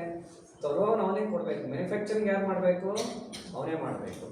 ಮ್ಯಾನುಫ್ಯಾಕ್ಚರ್ ಮಾಡೋವನಿಗೆ ಅದರಲ್ಲಿ ಇನ್ನೂ ಜಾಸ್ತಿ ವಿಪುಲ ಅವಕಾಶ ಇದೆ. ಯಾಕಂದರೆ ಅವನಿಗೊಂದು ಪ್ರೆಡಿಕ್ಷನ್ ಇದೆ. ನಾನು ಇವತ್ತು 10 ಬ್ಯಾಟ್ರಿ ನಾನು ಉತ್ಪಾದನೆ ಮಾಡ್ತಾ ಇದ್ದೀನಿ ಅಂದರೆ ಫೋರ್ಕ್ಯಾಸ್ಟಲ್ಲಿ ನೀನು ಇನ್ನೊಂದು ವಾರದಲ್ಲಿ ನಿನಗೊಂದು 100 ಬ್ಯಾಟ್ರಿದು ರಿಕ್ವೈರ್ಮೆಂಟ್ ಇದೆ ಅಂದರೆ ಅವನು ಇನ್ನೂ ಜಾಸ್ತಿ ಕೆಲಸ ಇದು ಮಾಡ್ತಾನೆ. ಏನು ಮಾಡ್ತಾನೆ, ಇನ್ನೊಂದಿಷ್ಟು ಟೆಂಪ್ರರಿ ಅವಕಾಶ ಬಂತು, ಉದ್ಯೋಗ ಅವಕಾಶ. ಯಾಕಂದರೆ ಅವನಿಗೆ ಇರೋ ಮಾನವ ಸಂಪನ್ಮೂಲದಲ್ಲಿ ಅದನ್ನು ಮ್ಯಾನುಫ್ಯಾಕ್ಚರ್ ಮಾಡಲಿಕ್ಕಾಗಿಲ್ಲ. ಸೊ ಅದು ಯಾರಿಗೂ ಕೆಲಸ ಹೋಗಿಲ್ಲ. ಒಂದು ಇನ್ನೊಂದು, ಇದೆಲ್ಲ ಮಾಡಲಿಕ್ಕೆ ಒಬ್ಬ ಟೆಕ್ನಾಲಜಿ ಅವ್ನು ಬೇಕಲ್ಲ. ಇಷ್ಟು ದಿನ ಇದು ಟೆಕ್ನಾಲಜಿ ಇರಲಿಲ್ಲ. ಇವತ್ತು ಈ ಟೆಕ್ನಾಲಜಿ ಬರೆಯೋನು ಹೋಗಬೇಕು, ಅವನಿಗೆ ಒಂದು ಕಂಪನಿ ಬೇಕು, ಅವನಿಗೆ ಒಂದು ಉದ್ಯೋಗ ಸಿಗುತ್ತೆ. ಅರ್ಥ ಆಯ್ತಲ್ಲ? ಇನ್ನು ವೇರ್ ಹೌಸ್ ಅವನಿಗೆ ಎಷ್ಟು ಈಸಿ ಆಗೋಯ್ತು. ಯಾಕಂದರೆ ವೇರ್ ಹೌಸ್ ಅವನಿಗೆ ಗೊತ್ತಿರ್ತದೆ, ಇವತ್ತು ಈ ಭಾಗದಿಂದ ರಿಟೇಲ್ ಸ್ಟೋರಿಂದ ನನಗೆ 100 ಬ್ಯಾಟ್ರಿ ಬರಬೇಕು. ಆದ್ದರಿಂದ ಅವನೇನು ಮಾಡ್ತಾನೆ, ಅಲ್ಲಿ ಒಬ್ಬ ಟ್ರಕ್, ಅವನಿಗೆ ಒಂದು ಸಂಪಾದನೆ, ಟ್ರಕ್ ಅವನಿಗೆ ಸಂಪಾದನೆ. ಟೆಕ್ನಾಲಜಿಯಿಂದ ಯಾರಿಗೂ ಕೆಲಸವಿಲ್ಲ. ಅದನ್ನೇ ನಾನು ನಿಮ್ಗೆ ಹೇಳ್ತಾ ಇದ್ದೀನಿ. ಟೆಕ್ನಾಲಜಿಯಿಂದ ಕೆಲಸ ಉತ್ಪತ್ತಿ ಆಗ್ತದೆ ಮತ್ತು ವ್ಯಾಪ್ತಿ ಜಾಸ್ತಿ ಆಗ್ತದೆ. ಇವತ್ತು ಎಷ್ಟು EV ವೆಹಿಕಲ್ ಇದೆ ಈ ಭಾರತ ದೇಶದಲ್ಲಿ, ನಮ್ಮ ದೇಶದಲ್ಲಿ. ಮುಂಚೆ ಒಂದಾರು ಇತ್ತ, ಒಂದು 5 ವರ್ಷದ ಕೆಳಗಡೆ ಈ ದೇಶದಲ್ಲಿ ಒಂದು EV ದ್ವಿಚಕ್ರ ವಾಹನ ಇತ್ತ? ಇಲ್ಲ. ಹಾಗಂತೇಳಿ ಯಾರಾದರೂ ಬಜಾಜ್ನವರು ಅವರೇನು ಶಟ್ ಡೌನ್ ಮಾಡಿಲ್ಲ, ಅವರು EV ಮ್ಯಾನುಫ್ಯಾಕ್ಚರಿಂಗ್ ಮಾಡೋಕ್ಕೆ ಶುರು ಮಾಡಿದ್ರು ಅಷ್ಟೇ. ಯಾರ್ಯಾರು ಬದಲಾವಣೆಯನ್ನು ನಾವು ಧನಾತ್ಮಕವಾಗಿ ಒಂದು 10% ನೀವು ಹೇಳಿದ ಹಾಗೆ ಅಲ್ಲಿ ಒಂದು 10% ಅವರಿಗೆ ಕೆಲಸ ಕಡಿಮೆ ಆದರೂ ಸಂಸ್ಥೆಯನ್ನು ಸರಿಯಾಗಿದ್ದರೆ ಆ 10% ಯಾರಿದ್ದಾರೆ ಮ್ಯಾನ್ ಪವರ್ ಅವ್ರನ್ನ ಬೇರೆದಕ್ಕೆ ಬಳಸ್ತಾರೆ. ಅರ್ಥ ಆಯ್ತಲ್ಲ? ಸೊ ಯಾವುದೇ ಔದ್ಯೋಗೀಕರಣ ಅಥವಾ ಮಾಹಿತಿ ತಂತ್ರಜ್ಞಾನದಿಂದ ಯಾರಿಗೂ ಕೆಲಸ ಹೋಗುದಿಲ್ಲ. ಯಾರಿಗೆ ಕೆಲಸ ಹೋಗ್ತದೆ ಅಂದ್ರೆ ಬದಲಾವಣೆಯನ್ನ ಸ್ವಾಗತ ಮಾಡಿರೋದೇ ಹೀಗೆ, ಅವಾಗ ನಾನೇನು ಮಾಡ್ಲಿಕ್ಕಲ್ಲ. ಇವಾಗ TCS ನಲ್ಲಿ ಒಂದೇ ಒಂದು ನಿಮಿಷ ನಿಮ್ ಪ್ರಶ್ನೆ ತಗೊಳ್ತೀನಿ. TCS ನಲ್ಲಿ ಮೊನ್ನೆ ಪತ್ರಿಕೆಯಲ್ಲಿ ಬಂತು 10,000 ಜನ ಅಂತ ಬಿಟ್ಟಿದ್ದಾರೆ. ಅವ್ರು ಕೊಟ್ಟಿರುವಷ್ಟು ನೋಟಿಸ್ ಟಾಟಾದವರು ಬಹಳ ವಿಶೇಷವಾದಂಥ ಅವರು ಮ್ಯಾನೇಜ್ಮೆಂಟ್ ಇಸ್ಸು ಒಂಥರ ಬಹಳ ರೆಸ್ಪೆಕ್ಟ್ಫುಲ್. ಅವ್ರು ಹೇಳಿದ್ದಾರೆ ನೀವೆಲ್ಲ ಸ್ವಲ್ಪ ಹೊಸ ಹೊಸ ಮಾಹಿತಿ ತಂತ್ರಜ್ಞಾನ ಬಂದಿದೆ ಅದನ್ನೆಲ್ಲ ಕಲ್ತ್ಕೊಳ್ಳಿ ಅಂದರೆ ಅಲ್ಲಿ ಅಸಡ್ಡೆ. ನಾನು ಹಳೆ ಟೂಲೇ ಇಟ್ಕೊಂಡು ಕೂತ್ಕೊಳ್ತೀನಿ ಅಂದ್ರೆ ಇಷ್ಟು ದಿನ ಅಂತ ನಾವು ಕಲ್ತಿದ್ರೆ ಇವಾಗ ನಿಮ್ಮಲ್ಲೇ AI ಫಾರ್ ಎಕ್ಸಾಂಪಲ್ ಇದು ಯಾರು 50 ವರ್ಷದ ಮೇಲೆ ಇದ್ದಾರೆ ಅಂತ ತಿಳ್ಕೊಳ್ಳಿ, ಪರವಾಗಿಲ್ಲ. ನೀವು ಮುಂಚೆ ಬ್ಯಾಂಕಲ್ಲಿ ಕೆಲಸ ಮಾಡ್ತಾ ಇದ್ರಿ, VRS ತಗೊಂಡಿದ್ರಿ, ಅವಾಗ ಬ್ಯಾಂಕಿಗೆ ಏನೋ ಪ್ರಾಬ್ಲಮ್ ಆಗಿ ನೀವು ಇವತ್ತು ನಿಮ್ಮ ಪ್ರೊಫೈಲ್ ರೆಡಿ ಮಾಡಿಬಿಟ್ಟು ನನಗೆ ಬ್ಯಾಂಕಿಂಗಲ್ಲಿ 30 ವರ್ಷದ ಅನುಭವ ಇದೆ ಅಂತ ಹೇಳಿ ನಿಮ್ಮ ಒಂದು ಪ್ರೊಫೈಲ್ ಬಯೋಡಾಟಾ ಏನು ಮಾಡ್ತೀರಿ, ನಾಳೆ ನಿಮಗೆ ಕಾಲ್ ಬರ್ತದೆ. ಸೊ ಯಾವುದೇ ತಂತ್ರಜ್ಞಾನ ಮನುಷ್ಯನಿಗೆ ತೊಂದರೆ ಮಾಡಲಿಕ್ಕೆ ಬರುವುದಲ್ಲ. ಅದು ನಮ್ಮ ಭಾರತ ಪ್ರಾಚೀನ ಸಂಸ್ಕೃತಿಯಲ್ಲಿ ಯಾವುದೇ ತಂತ್ರಜ್ಞಾನ ದೇವರ ಆವೇಶದಿಂದಲೇ ಬರುವಂಥದ್ದು ಅಂತ, ಮನುಷ್ಯನಿಗೆ ಸ್ವತಂತ್ರ ಇಲ್ಲ ಅಂತ ಹೇಳ್ತಾರೆ. ಆದ್ದರಿಂದ ನಾವು ಅದನ್ನು ಯಾವಾಗ ಧನಾತ್ಮಕವಾಗಿ ತಗೋಬೇಕು. ಕಲಿಯುವಂಥ ಜವಾಬ್ದಾರಿ ನಮ್ಮದು. ಬದಲಾವಣೆ ಪರಮಾತ್ಮನೇ ಅದು ಭಗವದ್ಗೀತೆಯಲ್ಲಿ ಹೇಳಿದಾನೆ, ಬದಲಾವಣೆ ಜಗದ ನಿಯಮ. ನೀನು ಇವತ್ತು ನೋಕಿಯಾ ಫೋನ್ ಇಟ್ಕೊಂಡು ನಾನು ಹಾಗೆ ಇರ್ತೀನಿ ಅಂದರೆ ಇವತ್ತು ಗೂಗಲ್ ಸಾಫ್ಟ್ ಫೋನ್ ತಗೊಂಡ್ರು ಎಷ್ಟು ವಯಸ್ಸಾದ ಹಿರಿಯರೆಲ್ಲ ವಿಡಿಯೋ ಕಾನ್ಫರೆನ್ಸ್ ಮಾಡ್ತಾರೆ. ಕೆಲವು ಹುಡುಗಿಗೆ ಮಾಡ್ಲಿಕ್ಕೆ ಬರೋದಿಲ್ಲ, ಯಾಕಂದ್ರೆ ನೀವು ತಗೊಂಡಿಲ್ಲ. ಬದಲಾವಣೆಯನ್ನು ಯಾವುದು ಧನಾತ್ಮಕವಾಗಿ ತಗೊಂಡ್ರೆ ಮನುಷ್ಯನಿಗೆ ಬಹಳ ಉಪಯೋಗ. ಕಾನ್ಫಿಡೆನ್ಸ್ ಇರಬೇಕು, ಕಾನ್ಫಿಡೆನ್ಸ್ ಇರಬೇಕು. ಮನುಷ್ಯ ನಮ್ಮ ಪ್ರಾಚೀನರು ಹೇಳ್ತಾ ಇದ್ರು ಒಂದು ಮಾತು ಏನಂದ್ರೆ, learn and earn till your last breath ಅಂತ. ಅಂದ್ರೆ ನಾನು ಸಾಯೋವರೆಗೂ ಕಲಿಬೇಕು, ಗಳಿಸಬೇಕು ಅಂತ. ಗಳಿಸೋದು ಬರೀ ಹಣ ಅಲ್ಲ. ಹಿಂದಿನವ್ರು ಹೇಳಿದ್ದು ಅವ್ರು ಎಲ್ಲೆಲ್ಲಿ ಗಳಿಸ್ಬೇಕಂದ್ರೆ ಬರೀ ಹಣ ಅಲ್ಲ, ಫಸ್ಟ್ ಜ್ಞಾನ ಹೇಳ್ತಾರೆ. ಫಸ್ಟ್ ಜ್ಞಾನ ಇದ್ದರೆ ಕಡೆಗೆ ನಿಮ್ಗೆ ಹಣ ಬರ್ತಾನೆ ಇರ್ತದೆ, ಬೇಡ ಅಂದ್ರೆ ಬರ್ತಿರ್ತದೆ. ಅಲ್ಲಿ ಒಂದು ಪ್ರಶ್ನೆ ಹೇಳಿ. ಇವರು ಕ್ವಶನ್ ಕೇಳಿಲ್ಲ, ಅದಕ್ಕೊಂದು ಆನ್ಸರ್ ಈಗ ಬ್ಲಿಂಕಿಟ್ ಇದೆ, ಜೊಮ್ಯಾಟೊ ಇದೆ, ಈಗ ಹೋಟೆಲ್ ನಡೀತಾ ಇದೆ, ಬ್ಲಿಂಕಿಟ್ ಇದೆ. ಯಾರು ಹೋಗ್ಲಿಕ್ಕೆ ಆಗಲ್ಲ ಟೈಮಿಗೆ, ಅವ್ರಿಗೆ ಅನುಕೂಲನೂ ಆಗುತ್ತೆ ಯಾವ ಸಮಯ ಬೇಕಂತ. ಈಗ ಬ್ಯಾಂಕ್ ನಾವು ಹೋಗಿ ನಿಲ್ಲೋ ಅಗತ್ಯ ಇಲ್ಲ, ಎಲ್ಲ ನಮ್ಗೆ ಆಟೋಮೆಟಿಕ್ ಮನೆಯಲ್ಲೇ ಮಾಡೋದು ಎಲ್ಲ ಇದಾದ್ರೆ ಇದು ಸ್ವಲ್ಪ ಅನುಕೂಲ ಆಗಿದೆ. ನಮ್ಗೆ ಭಾಳ ಅನುಕೂಲನೂ ಇದೆ, ಭಾಳ ಅನುಕೂಲ ಆಗಿದೆ. ಅದನ್ನ ಯಾಕೆ ಯೂಸ್ ಮಾಡ್ತೀರಾ ನಮ್ಗೆ ಬಿಟ್ಟಿದ್ದಾರೆ.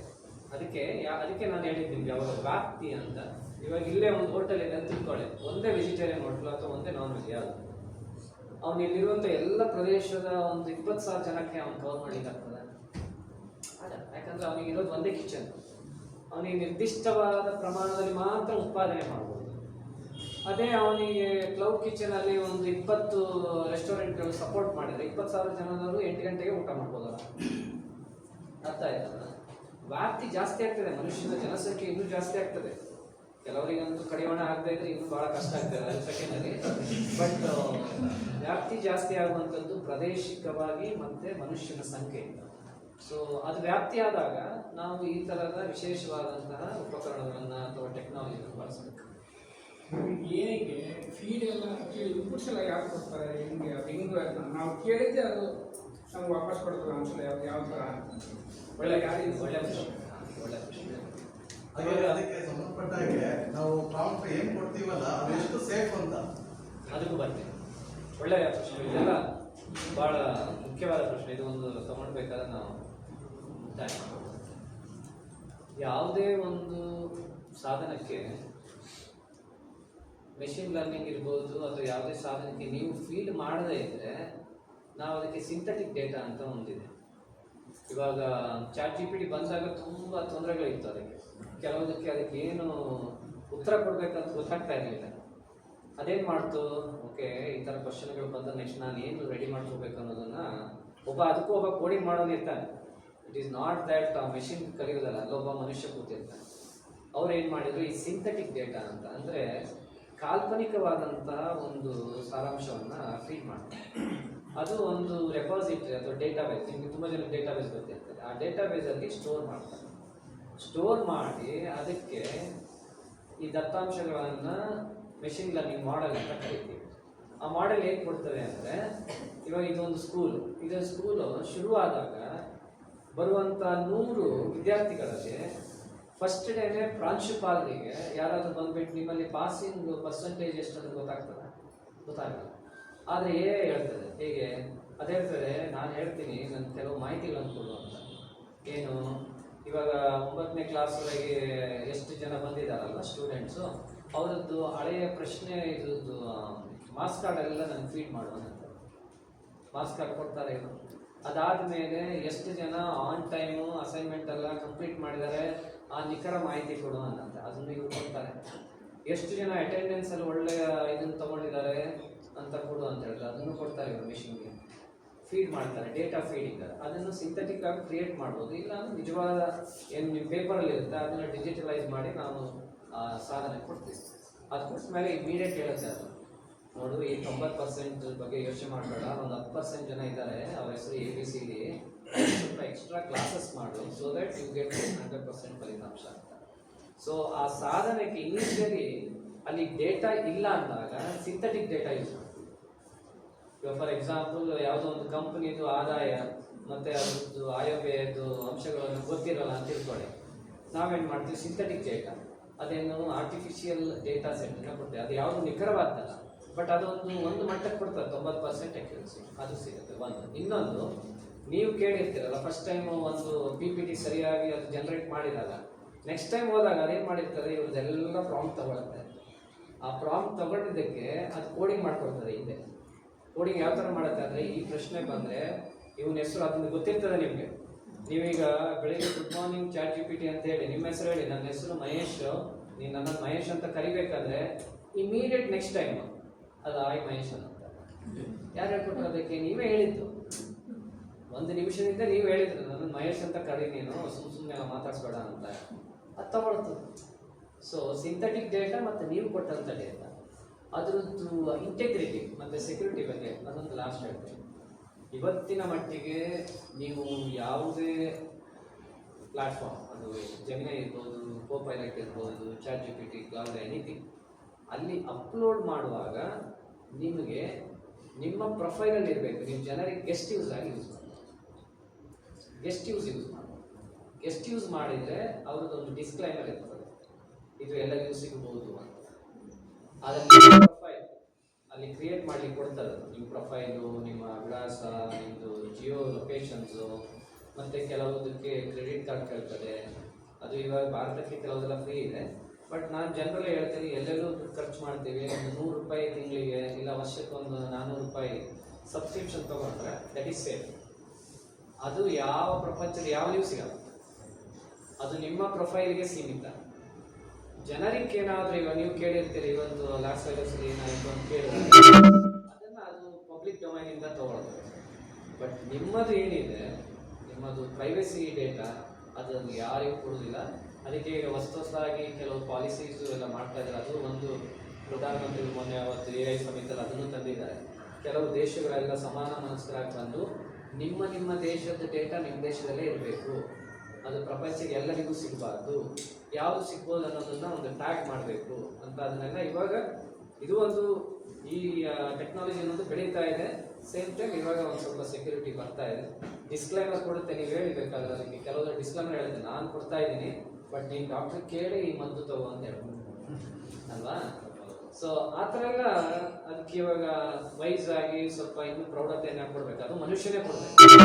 ಓದ್ಕೊಂಡು ಈಗ ಭಾರತದಲ್ಲಿ ಈ ಭಾಗದಲ್ಲಿ ಈ ಡ್ರಗ್ ಅವೈಲಬಿಲಿಟಿ ಇದೆಯಾ, ಅದು ಪ್ರಿಸ್ಕ್ರೈಬ್ ಬೈ ದಿ ಗೌರ್ಮೆಂಟ್, ಅದೆಲ್ಲ ಚೆಕ್ ಮಾಡೋಕ್ಕೆ ಶುರು ಮಾಡಿದ್ದಾರೆ. ಸೊ ಇನ್ನೊಂದು ನನ್ನ ಪ್ರಕಾರ ಇನ್ನೊಂದು ತ್ರೈಮಾಸಿಕ 3 ತಿಂಗಳಲ್ಲಿ ಇಡೀ ಪ್ರಪಂಚ AIಗೆ ಆಗುವಷ್ಟು ಹಣವನ್ನು ಬೇರೆ ಯಾವುದಕ್ಕೂ ಬಳಸುವುದಿಲ್ಲ. ಸೊ ಅದೆಲ್ಲ ದುಡ್ಡು ನಮ್ಮ ಮನೆಗೂ ಬರಬೇಕಂದ್ರೆ ನಾವೆಲ್ಲರೂ ಬುದ್ಧಿವಂತರಾಗಿ AI ಬಳಸಬೇಕು.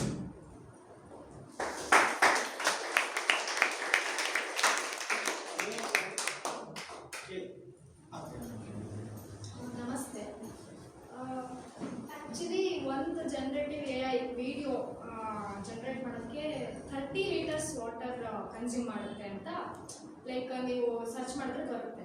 Like 2025 approximately 300 to 750 billions of water use ಆಗಿದೆ.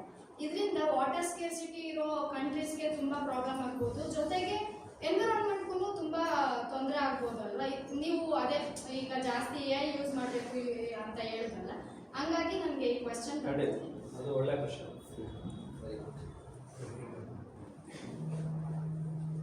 AI ಬಳಸಿ ಹಂಪೆ ದೇವಸ್ಥಾನ ಕಟ್ಟಿದಾಗ ಹೆಂಗಿತ್ತು ಅಂತ ಇಮ್ಯಾಜಿನೇಷನ್ಸ್ ವಿಡಿಯೋಸ್ ನಾನು ನೋಡ್ತಾ ಇದ್ದೀನಿ. ಹಾಗೆ ಬೇಲೂರು ರತ್ನ ಹಳೆಬೀಡು ಡಿಸ್ಟ್ರಕ್ಷನ್ ಆಗಿದೆ. ಆಮೇಲೆ ಮುಂಚೆ ಭಾರತಪಟ್ಟಣ ಹೆಂಗಿತ್ತು ಅಂತ ನಾವು ಕೇಳೋದಕ್ಕೆ ಸಮ್ ವಿಡಿಯೋಸ್ ಬರುತ್ತೆ. ಅದು ಎಷ್ಟು ಮಟ್ಟಿಗೆ ಸತ್ಯ ಇದೆ ಅದರೊಳಗೆ ಹೆಂಗೆ ತಿಳ್ಕೊಳ್ಳೋದು, ಫೇಕ್ ಅದನ್ನು ಹಿಂಗೆ ಟ್ರ್ಯಾಕ್ ಮಾಡೋದು. ನಾನು ಅದು ಅವರಿಗೆ ಉತ್ತರ ಮಾಡಿ ನಿಮಗೆ ಈ AI-ಯಲ್ಲಿ ನಾನು ಇವಾಗ ಜರ್ನಿ ಶುರು ಮಾಡಬೇಕಂದ್ರೆ ನಾನು ಎಲ್ಲಿಂದ ಶುರು ಮಾಡ್ಬೋದು ಅಥವಾ ಏನೂ ಗೊತ್ತಿಲ್ಲ ಅವರಿಗೆ ಎಲ್ಲಿಂದ ಶುರು ಮಾಡಿ ಏನಾದರೂ ಕೋರ್ಸಸ್ ಇದೆ? ಖಂಡಿತ ಮೂರಿದೆ. ಫಸ್ಟ್ 3 ಕ್ಯಾನ್ಸರ್ ಸೊ ಈ ಆರ್ಟಿಫಿಷಿಯಲ್ ಇಂಟೆಲಿಜೆನ್ಸಿಗೆ ನಿಮ್ಮ ಕಂಪ್ಯೂಟರಲ್ಲಿ CPU ಅಂತ ಇರುತ್ತೆ, ಗೊತ್ತಲ್ಲ, ಸೆಂಟ್ರಲ್ ಪ್ರೊಸೆಸಿಂಗ್ ಯೂನಿಟ್.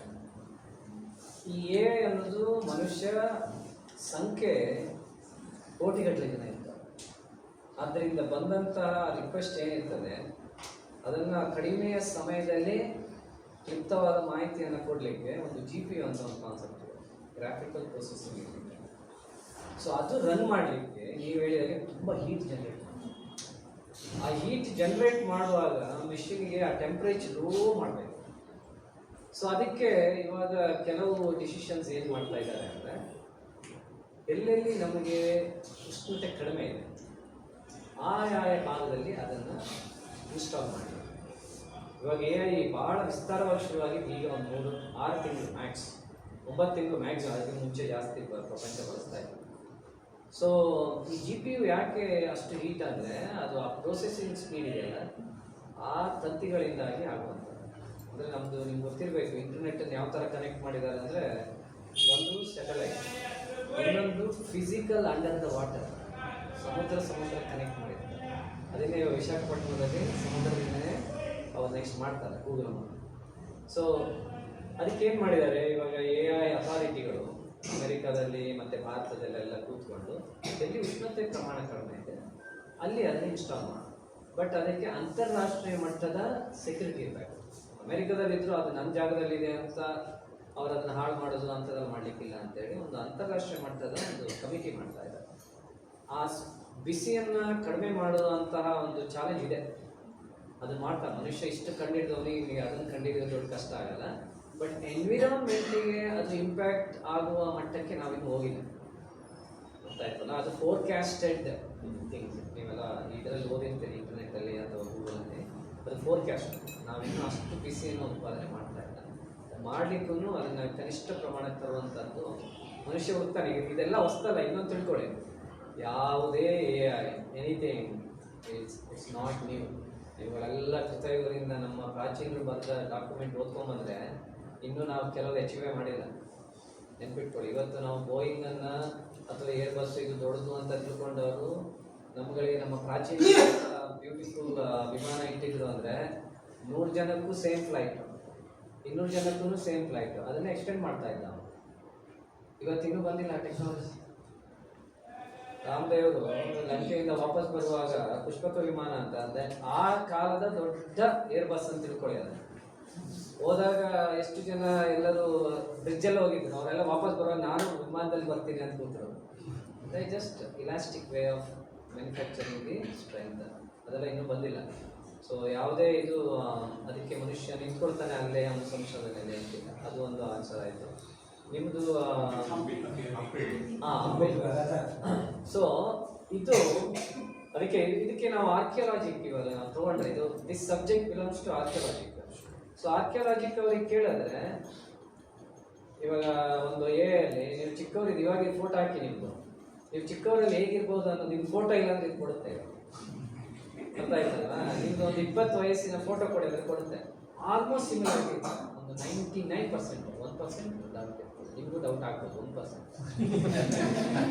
ಆದರೆ ಮ್ಯಾಕ್ಸಿಮಮ್ ಅದು ಎಲ್ಲ ಆಯಾಮಗಳನ್ನು ತಗೊಳುತ್ತೆ. ನಿಮ್ಮ ಎದುರುಗಡೆಯಿಂದ ಈ ಭಾಗ, ಈ ಕಡೆಯಿಂದ ಈ ಭಾಗ, ಈ ಕಡೆಯಿಂದ ಈ ಭಾಗ, ಮೇಲುಗಡೆ ಎಲ್ಲ ತಗೊಳುತ್ತೆ. ನೀವು ಒಂದು ಫೋಟೋ ಕೊಟ್ಟರೆ ಈ ಮನುಷ್ಯನ ಈ ಮುಖಕ್ಕೆ ಒಂದು ಫೀಡ್ ಆಗಿರ್ತಾರೆ. ಇಷ್ಟು ಅಗಲ ಇರೋ ಮುಖ ಮನುಷ್ಯನಿಗೆ ಇಷ್ಟೇ ತಲೆ ಇರ್ಬೋದು, ಅನುಪಾತ ಇದೆ. ನಮ್ಮಲ್ಲಿ 99% ಯಾರಿಗೂ ಇದು ಎಲ್ಲ ಚಂದನೆ ಇರ್ತದೆ. ಇನ್ನು ಈ ಥರ ಆಗೋದೆಲ್ಲ ಭಾಳ ರೇರ್ ಕೇಸಸ್, ಅದು ಮೆಡಿಕಲ್ ಇಶ್ಯೂಸ್ ಇಲ್ಲ ಅಂತ ನಮಗೆ ಆಯಾಮಗಳಿದೆ. ಸೊ ಆರ್ಕಿಯಾಲಜಿಕ್ ಇದು ಅದು ಭಾಳ ಈಸಿ ಮಾಡೋದು, ಯಾಕಂದ್ರೆ ನಿಮಗೆ ಪ್ರೋಟೋಟೈಪ್ ಇದೆ, ನಿಮ್ದು ಬಿಟ್ಸ್ ಆ್ಯಂಡ್ ಪೀಸಸ್ ಇರ್ತದೆ, ಅದಕ್ಕೆ ನಾವು ಬರೆಯೋ ಕೋಡಲ್ಲೇ ಅದನ್ನು ಆರಾಮಾಗಿ ರೀಕ್ರಿಯೇಟ್ ಮಾಡಬೇಕು. ಇದೆಲ್ಲ ಮುಂಚೆನೇ ಇತ್ತು, ಈಗ ಸ್ವಲ್ಪ ಜಾಸ್ತಿ ಮಾಡಿದ್ರು ಅಷ್ಟೇ. ನಾವು ಈಗ 3 ಡೈಮೆನ್ಷನಲ್ ಇದು ಮಾಡ್ತೀವಲ್ಲ ನಿಮಗೆ ಮನೆ ಯೋಜನೆಗಳೆಲ್ಲ, ಇದೆಲ್ಲ ಸೇಮ್ ಕಾನ್ಸೆಪ್ಟ್. ಎದುರುಗಡೆ ಒಂದು ಫೋಟೋ ಸಿಕ್ಕಿದ್ರೆ ನಾನು ಹಿಂದ್ಗಡೆ ಹೇಗಿದೆ ಅಂತ ಸಹ ಮಾಡ್ತೀನಿ. ಸೊ ಅದೆಲ್ಲ ಸರಿ ಇದೆ, ಫ್ಯಾಕ್ಟ್ ಚೆಕ್ ಮಾಡ್ಬೋದು, ನೀವು ಚೆಕ್ ಮಾಡ್ಬೋದು. ಬಟ್ ಆರ್ಕಿಯಾಲಜಿ ಅವ್ರಿಗೆ ಈಸಿ ಆಗುತ್ತೆ. ಇವಾಗ ಹೌದು ಸೋಮನಾಥದ್ದು ಇವತ್ತೇನಾದರೂ ಅದು ಸರಿಯಾದ ಅವಸ್ಥೆಯಲ್ಲಿ ಇಲ್ಲ ಅಂದಿದ್ರೆ ಮುಖಾಂತರ ನೋಡಿಕೊಂಡು ಅವ್ರು ಅದನ್ನು ಮಾಡ್ಬೋದು. ಇಲ್ಲ ನೀವು ಬೇಲೂರು ಇದಕ್ಕೆ ಹೋಗಿದ್ದೀರಪ್ಪ ಹಳೆಬೇಟು, ಅಲ್ಲಿ ಒಂದು ಪ್ರೋಟೋಟೈಪ್ ಇರ್ತದೆ ಟೆಂಪಲ್, ಆ ಪ್ರೋಟೋಟೈಪ್ ತಗೊಂಡು ನೀವು ಇವಾಗ ಎಷ್ಟು ಉದ್ದದ್ದು ಬೇಕಾದ್ರೆ ಮಾಡ್ಬೋದು. ಒಂದು ಸೈಜ್ ಇದ್ದಿದ್ದು 10 ಸೈಜ್ ಎಷ್ಟು ಉದ್ದ ಆಗುತ್ತೆ, ಅದರಲ್ಲಿ ಕಾಂಪೋನೆಂಟ್ ಎಷ್ಟೆಷ್ಟು ಪ್ರಮಾಣದ ಅಳತೆ ಬರಬೇಕೆಲ್ಲ ಇರ್ತದೆ. ಸೊ ಅದು ಸರಿಯಾಗಿದೆ, ಅದರಲ್ಲಿ ಏನಿಲ್ಲ. ಚೆಕ್ ಮಾಡ್ಬೋದು, ಅದಕ್ಕೆ ಬೇರೆ ಬೇರೆ ಸಾಫ್ಟ್ವೇರ್ಸ್ ಇದೆ, ಇದು ಸರಿಯಾಗಿದೆಯಾ ಸುಳ್ಳ ಅಂತ ಅದನ್ನೆಲ್ಲ ಮಾಡ್ಬೋದು. ಅಲ್ಲಿ ಒಂದು ಪ್ರಶ್ನೆ, ನಾನು ಎಲ್ಲಿಂದ ಶುರು ಮಾಡಬೇಕು ಅಂತ, ಅದು ನಿಮ್ಮ ಇವತ್ತಿನ ಇದು ಇರ್ತದೆ. ಯಾಕಂದರೆ ನೀವು ಪ್ರೊಫೆಷ್ನಲ್ ಆಗಿದ್ದರೆ ಇನ್ನು ನಿಮ್ಮ ವಿಷಯಗಳಲ್ಲಿ ಮಾಡಬೇಕು. ಈಗ ಒಬ್ಬರು ಡಾಕ್ಟ್ರೇ ಇದ್ದರೆ ಅವರಿಗೆ ಎಲ್ಲಿ ಟೈಮ್ ಕನ್ಸ್ಯೂಮಿಂಗ್ ಇದೆ ಇದನ್ನು ತಗೊಂಡು ಫೀಡ್ ಮಾಡಿದರೆ ಅದು ಹೇಳ್ತದೆ, ನೀವು ಇಲ್ಲಿ ಒಂದು 10 ನಿಮಿಷ ಕಡಿಮೆ ಮಾಡ್ಬೋದು, ಯಾಕೆಂದರೆ I will give you those summaries ಅಂತ. ಲಾಯರ್ಗಳಿಗೆ ಪೆಟಿಷನ್ನು ಅವರು ಒಂದಿನ ಬರೆಯೋರು, ಅರ್ಧ ಗಂಟೆಯಲ್ಲಿ ಬರೆಯೋರು. ಆ ಥರ ಸ್ಟೂಡೆಂಟ್ಸಿಗಿದ್ರೆ ಅಲ್ಲಿ ಸಾವಿರಾರು ಟೂಲ್ಸ್ ಇದೆ, ಮಕ್ಕಳಿಗೆ ಇರ್ಬೋದು, ಸಾವಿರಾರು ಟೂಲ್ಸ್ ಇದೆ. ಆದರೆ ಅದರಲ್ಲಿ ಭಾಳ ಜನರು ಭಾಳ ಈಸಿಯಾಗಿ ಬಳಸುವಂಥದ್ದು ಪೈಥಾನ್ ಅಂತ ಒಂದು ಟೆಕ್ನಾಲಜಿ ಇದೆ. ಆ ಪೈಥಾನ್ ಅನ್ನುವಂತಹ ಒಂದು ಲ್ಯಾಂಗ್ವೇಜನ್ನ ಕಲಿತ್ರೆ ಅವ್ರು ಅಲ್ಲಿಂದ ಶುರು ಮಾಡ್ಬೋದು. ಅರ್ಥ ಆಯ್ತಲ್ವ? ಅದರಲ್ಲಿ ಬೇರೆ ಬೇರೆ ಆಯಾಮಗಳಿದೆ. ಇವಾಗ ಒಬ್ಬರಿಗೆ ಹಾರ್ಡ್ವೇರಲ್ಲಿ ನನಗೆ ಭಾಳ ಇಂಟ್ರೆಸ್ಟ್ ಇದೆ, ಕಂಪ್ಯೂಟರ್ನ ನಾನು ಬಿಚ್ಚಿ ಎಲ್ಲ ಚೆಂದ ಮಾಡಿ ಅಸೆಂಬಲ್ ಮಾಡ್ತೀನಿ, ಆ ಥರ ಇದ್ದರೆ ಅವರಿಗೆ ಇನ್ಫ್ರಾಸ್ಟ್ರಕ್ಚರ್ ಆ್ಯಸ್ ಎ ಸರ್ವಿಸ್ ಅಂತ ಒಂದು AI ಇದು ಬರ್ತದೆ ಕೋರ್ಸ್, ಅದನ್ನೆಲ್ಲ ಮಾಡಬೇಕು. ನೀವೆಲ್ಲಿ ನಿಂತಿದ್ದೀರಿ, ನಾನು ಅಲ್ಲಿಂದ ಮುಂದೆ ಹೇಗೆ ಹೋಗೋದ್ರೆ ನೀವು ಇವಾಗ ಎಲ್ಲಿ ನಿಂತಿದ್ದೀರಿ ಅನ್ನೋದು ಗೊತ್ತಿದೆ, ಅಲ್ಲಿಂದ ಮುಂದೆ ಹೋಗೋದು ಈಸಿ. ಬಟ್ ನಾನು ನಿಂತಿರೋದೇ ನನಗೆ ಗೊತ್ತಿಲ್ಲ, ಆ ಕಡೆ ಈ ಕಡೆ ತುಂಬ 4 kg ಹಾಕಿದ್ದೇನೆ ಅಂತ. ಸೊ ಅವರವರ ಏನು ಔದ್ಯೋಗಿಕ ಇದೆ ಅಲ್ಲಿ ನಿಂತ್ಕೊಂಡು ಅವ್ರು ಯೋಚನೆ ಮಾಡಿದರೆ, ಇವಾಗ PT ಮಾಸ್ಟರ್ ಫಿಸಿಕಲ್ ಟ್ರೈನಿಂಗ್ ಅಂತ ತಗೊಳ್ಳಿ, ಅಂಥವರಿಗೆಲ್ಲ ಎಷ್ಟು ವಿಪುಲ ಅವಕಾಶ ಇದೆ ಇವತ್ತು. ಒಂದು ಎಷ್ಟೋ ಜನ 40,000 50,000 ದುಡಿಯುವಂತಹ ಯೋಗದವರು there are earning in racks. ಯಾಕಂದ್ರೆ ಅವ್ರು ಇಲ್ಲಿ ಕೂತ್ಕೊಂಡು ಮಲೇಷ್ಯಾದವನಿಗೆ ಹೇಳ್ಕೊಡ್ತಾರೆ, ಚೈನಾದವನಿಗೆ ಹೇಳ್ಕೊಡ್ತಾರೆ. ಸೊ AI ಇಂದ ಅದೇ ಹೇಳಿದ್ದು, ಕೆಲಸ ಇನ್ನೂ ಜಾಸ್ತಿ ಆಗ್ತದೆ. ನಿಮ್ಮ ಗ್ರಾಹಕ ಅನ್ನೋನು ಬರೀ ಭಾರತ ಅಥವಾ ಕರ್ನಾಟಕದಲ್ಲಿ ಇರಲ್ಲ, ಒಂದು ಪ್ರಪಂಚದ ಯಾವ ಮೂಲೆಯಲ್ಲಿ ಇರ್ಬೋದು. ಮ್ಯಾಥ್ಸಲ್ಲಿ ಇವಾಗ ಭಾಳ ಚೆನ್ನಾಗಿ ಮ್ಯಾಥ್ಸ್ ಗೊತ್ತಿದೆ ಒಬ್ಬರು ಅಧ್ಯಾಪಕರಿಗೆ ಅಂದರೆ they can mint money. Las ವೇಗಸಲ್ಲಿರೋ ಅಮೆರಿಕನ್ ಕೇಳ್ತಾ ಇದ್ದಾರೆ, ಭಾರತದಲ್ಲಿರೋ ಒಳ್ಳೆ ಗಣಿತದ ಯಾರಾದ್ರು ಇದ್ರೆ ಹೇಳಿ, ನಾವು ಆನ್ಲೈನ್ ತೊಗೊಳ್ತೀವಿ, ಅವ್ರಿಗೆ ದುಡ್ಡು ಕೊಡ್ತೀವಿ ಅಂತ. ಎಷ್ಟೋ ಜನ ಗೊತ್ತಿಲ್ಲ. ನಾನು ಒಂದು 6 ತಿಂಗಳು ನಾನು ಹೋಗ್ತಾ ಇರ್ತೇನೆ ಅಮೆರಿಕಕ್ಕೆ. ಭಾರತದ ಕುಟುಂಬಗಳು ಅಮೇರಿಕಾದಲ್ಲಿ ಇವತ್ತು ಎಷ್ಟೋ ಜನರು ಮನೆಯ ಉಪಾಧ್ಯಾಯರು ಅಧ್ಯಾಪಕರಾಗಿ ಹೋಗ್ತಾ ಇದ್ದಾರೆ ಅಮೇರಿಕನ್ ಮನೆಗಳಿಗೆ. ಜಸ್ಟ್ ಇಮೇಜಿನ್ ಮಾಡಿ. ಗಣಿತದಲ್ಲಿ ವಿಷಯ ಬಹಳ ಆಳವಾಗಿದ್ರೆ ಆ ಅಮೇರಿಕನ್ಸ್ ಯಾವ ಮಟ್ಟಕ್ಕೆ ಅವರಿಗೆ ಗೌರವ ಕೊಡ್ತಾ ಇದ್ದಾರೆ ಅಂದರೆ, ಒಬ್ಬ ಯಾರಾದರೂ ಸಸ್ಯಾಹಾರಿ ಅವನು ಅವ್ರ ಮನೆಗೆ ಬರ್ತಾನಂತ ಅಧ್ಯಾಪಕಿಯಾಗಿ ಬರ್ತಾರಂದ್ರೆ, ಇದು ನಮ್ಮ ಕಣ್ಮುಂದೆ ನಡೆದದ್ದು. ಅವ್ರು 2 ದಿನಕ್ಕಿಂತ ಮುಂಚೆ ಆ ಮನೆಯಲ್ಲಿ ಮಾಂಸ ಮಾಡ್ತಾರೆ. ಯಾಕಂದರೆ I respect, he is my teacher and I need to have that hygienic. ಆ ಮಟ್ಟಕ್ಕೆ ಅವ್ರು ನಮಗೆ ಗೌರವ ಕೊಡ್ತಾರೆ. ಜಸ್ಟ್ ಇಮ್ಯಾಜಿನ್ ಮಾಡಿ. ಅಂದರೆ ನಾವು ನಮ್ಮ ತನವನ್ನು ಬಿಡದೆ ಇಟ್ಕೊಂಡ್ರೆ ಈ ಭಾರತದ ನಾವು ಎಷ್ಟು ಬೇಕಾದರೂ ಹಣ ಸಂಪಾದನೆ ಮಾಡ್ಬೋದು, ಜ್ಞಾನ ಸಂಪಾದನೆ ಮಾಡ್ಬೋದು, ಎಷ್ಟು ಬೇಕಾದ್ರೂ ಗೌರವವನ್ನು ಸಂಪಾದನೆ ಮಾಡ್ಬೋದು.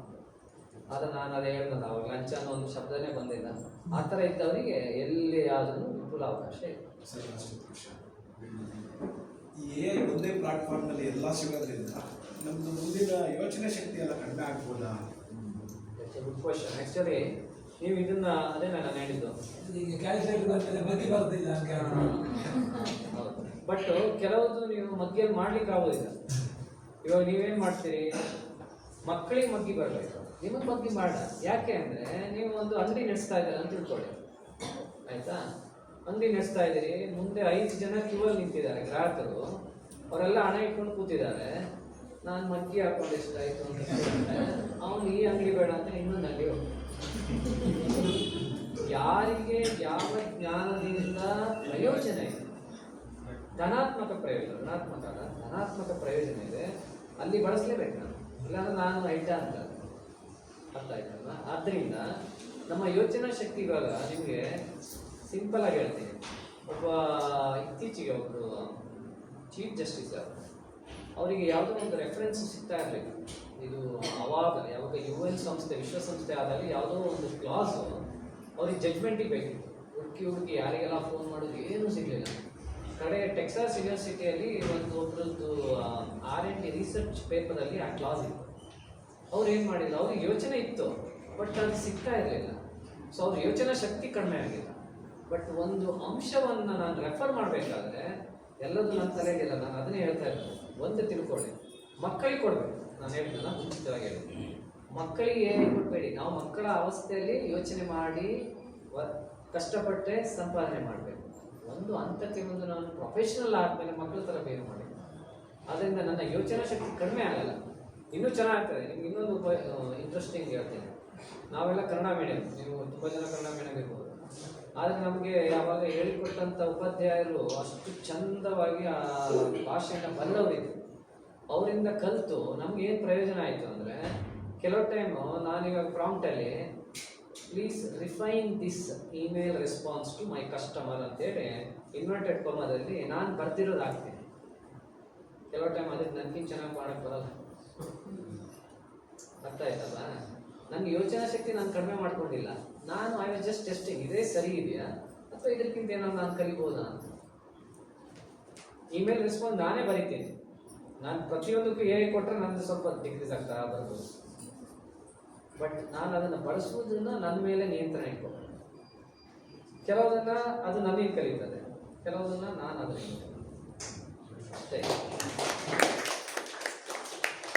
ಇನ್ನು ನೆಕ್ಸ್ಟ್ ಜನರೇಷನ್ ಯಾರು PUC ಬರೀತಾ ಇದ್ದಾರೆ, ಇಂಜಿನಿಯರಿಂಗ್ ಮಾಡ್ತಾ ಇದ್ದಾರೆ, machine learning, data science, cyber security ಯಾವ್ದ್ರ ಬಗ್ಗೆ ನೀವು ಜಸ್ಟ್ ಕೊಡ್ತೀವಿ ಸರ್ ಮಕ್ಕಳಿಗೆ? ಅಲ್ಲ, ಇದು ಒಳ್ಳೆ ಕ್ವಶನ್. ಯಾಕಂದರೆ ನಾನು ಇತ್ತೀಚೆಗೆ ಮಣಿಪಾಲ್ ಇನ್ಸ್ಟಿಟ್ಯೂಟ್ ಆಫ್ ಟೆಕ್ನಾಲಜಿ ಮಣಿಪಾಲ್ಗೆ ಹೋಗಿದ್ದೆ. ಅಲ್ಲಿ ಒಂದು ಹೊಸ ಇಂಜಿನಿಯರಿಂಗ್ ಅಲ್ಲಿ ಶುರು ಮಾಡಿದ್ರು ಅವರು, ಮ್ಯಾಥಮೆಟಿಕ್ಸ್ ಆ್ಯಂಡ್ ಕಂಪ್ಯೂಟಿಂಗ್ ಅಂತ ಶುರು ಮಾಡಿದ್ರು. ನಾನು ಹೇಳಿದೆ ನೀವು ಇನ್ನೂ ಮುಂದೆ ಹೋಗಬೇಕು, ಇನ್ಮೇಲೆ ನೆಕ್ಸ್ಟ್ ಇಯರಿಂದ ಅವ್ರಿಗೆ ಹೇಳಿದೆ ಹೆಲ್ತ್ ಕೇರ್ ಇಂಜಿನಿಯರಿಂಗ್ ಅಂತ ಶುರು ಮಾಡಿ, ಮ್ಯಾನುಫ್ಯಾಕ್ಚರಿಂಗ್ ಇಂಜಿನಿಯರಿಂಗ್ ಅಂತ ಶುರು ಮಾಡಿ, ರಿಟೇಲ್ ಇಂಜಿನಿಯರಿಂಗ್ ಅಂತ ಶುರು ಮಾಡಿ ಅಂತ. ಯಾಕೆ ಅಂದರೆ ನೆಕ್ಸ್ಟ್ ಅದೇ ಬರೋದು, ಎಲ್ಲದೂ ಡೊಮೈನ್ ಬೇಸ್ಡ್. ಇವಾಗ ಮುಂಚೆ ನೀವು ನಮ್ಮಲ್ಲಿ ಯಾರಾದರೂ ಶಾಲೆಗೆ ಹೋಗಿ ಏನಾದರೂ ತುಂಬ ಕಲಿತಾರೆ ಇಲ್ಲ, ಅವ್ರ ಅಪ್ಪ ಅವ್ರ ಅಮ್ಮ ಗುರುಗಳು ಅವ್ರು ಹೇಳ್ಕೊಡ್ತಾ ಇದ್ರು. ಅಪ್ಪ ಒಳ್ಳೆ ಕಾರ್ಪೆಂಟರ್ ಆಗಿದ್ರೆ ಮಗ 10-11ನೇ ವಯಸ್ಸಿಗೆ ಅವ್ನು ಕಾರ್ಪೆಂಟಿಂಗಲ್ಲಿ ಮಾಸ್ಟರ್ ಇರ್ತಾ ಇದ್ದ. ಯಾಕೆ? ಅದು ತರಬೇತಿ, engineering way of learning things. ಹೇಳ್ಕೊಟ್ಟಿದ್ದಲ್ಲ, ನೋಡಿ ಕಲ್ತಿದ್ದು. ಆ ಥರದ ಇಂಜಿನಿಯರಿಂಗ್ ಬರುತ್ತೆ ಈಗ ನೆಕ್ಸ್ಟ್.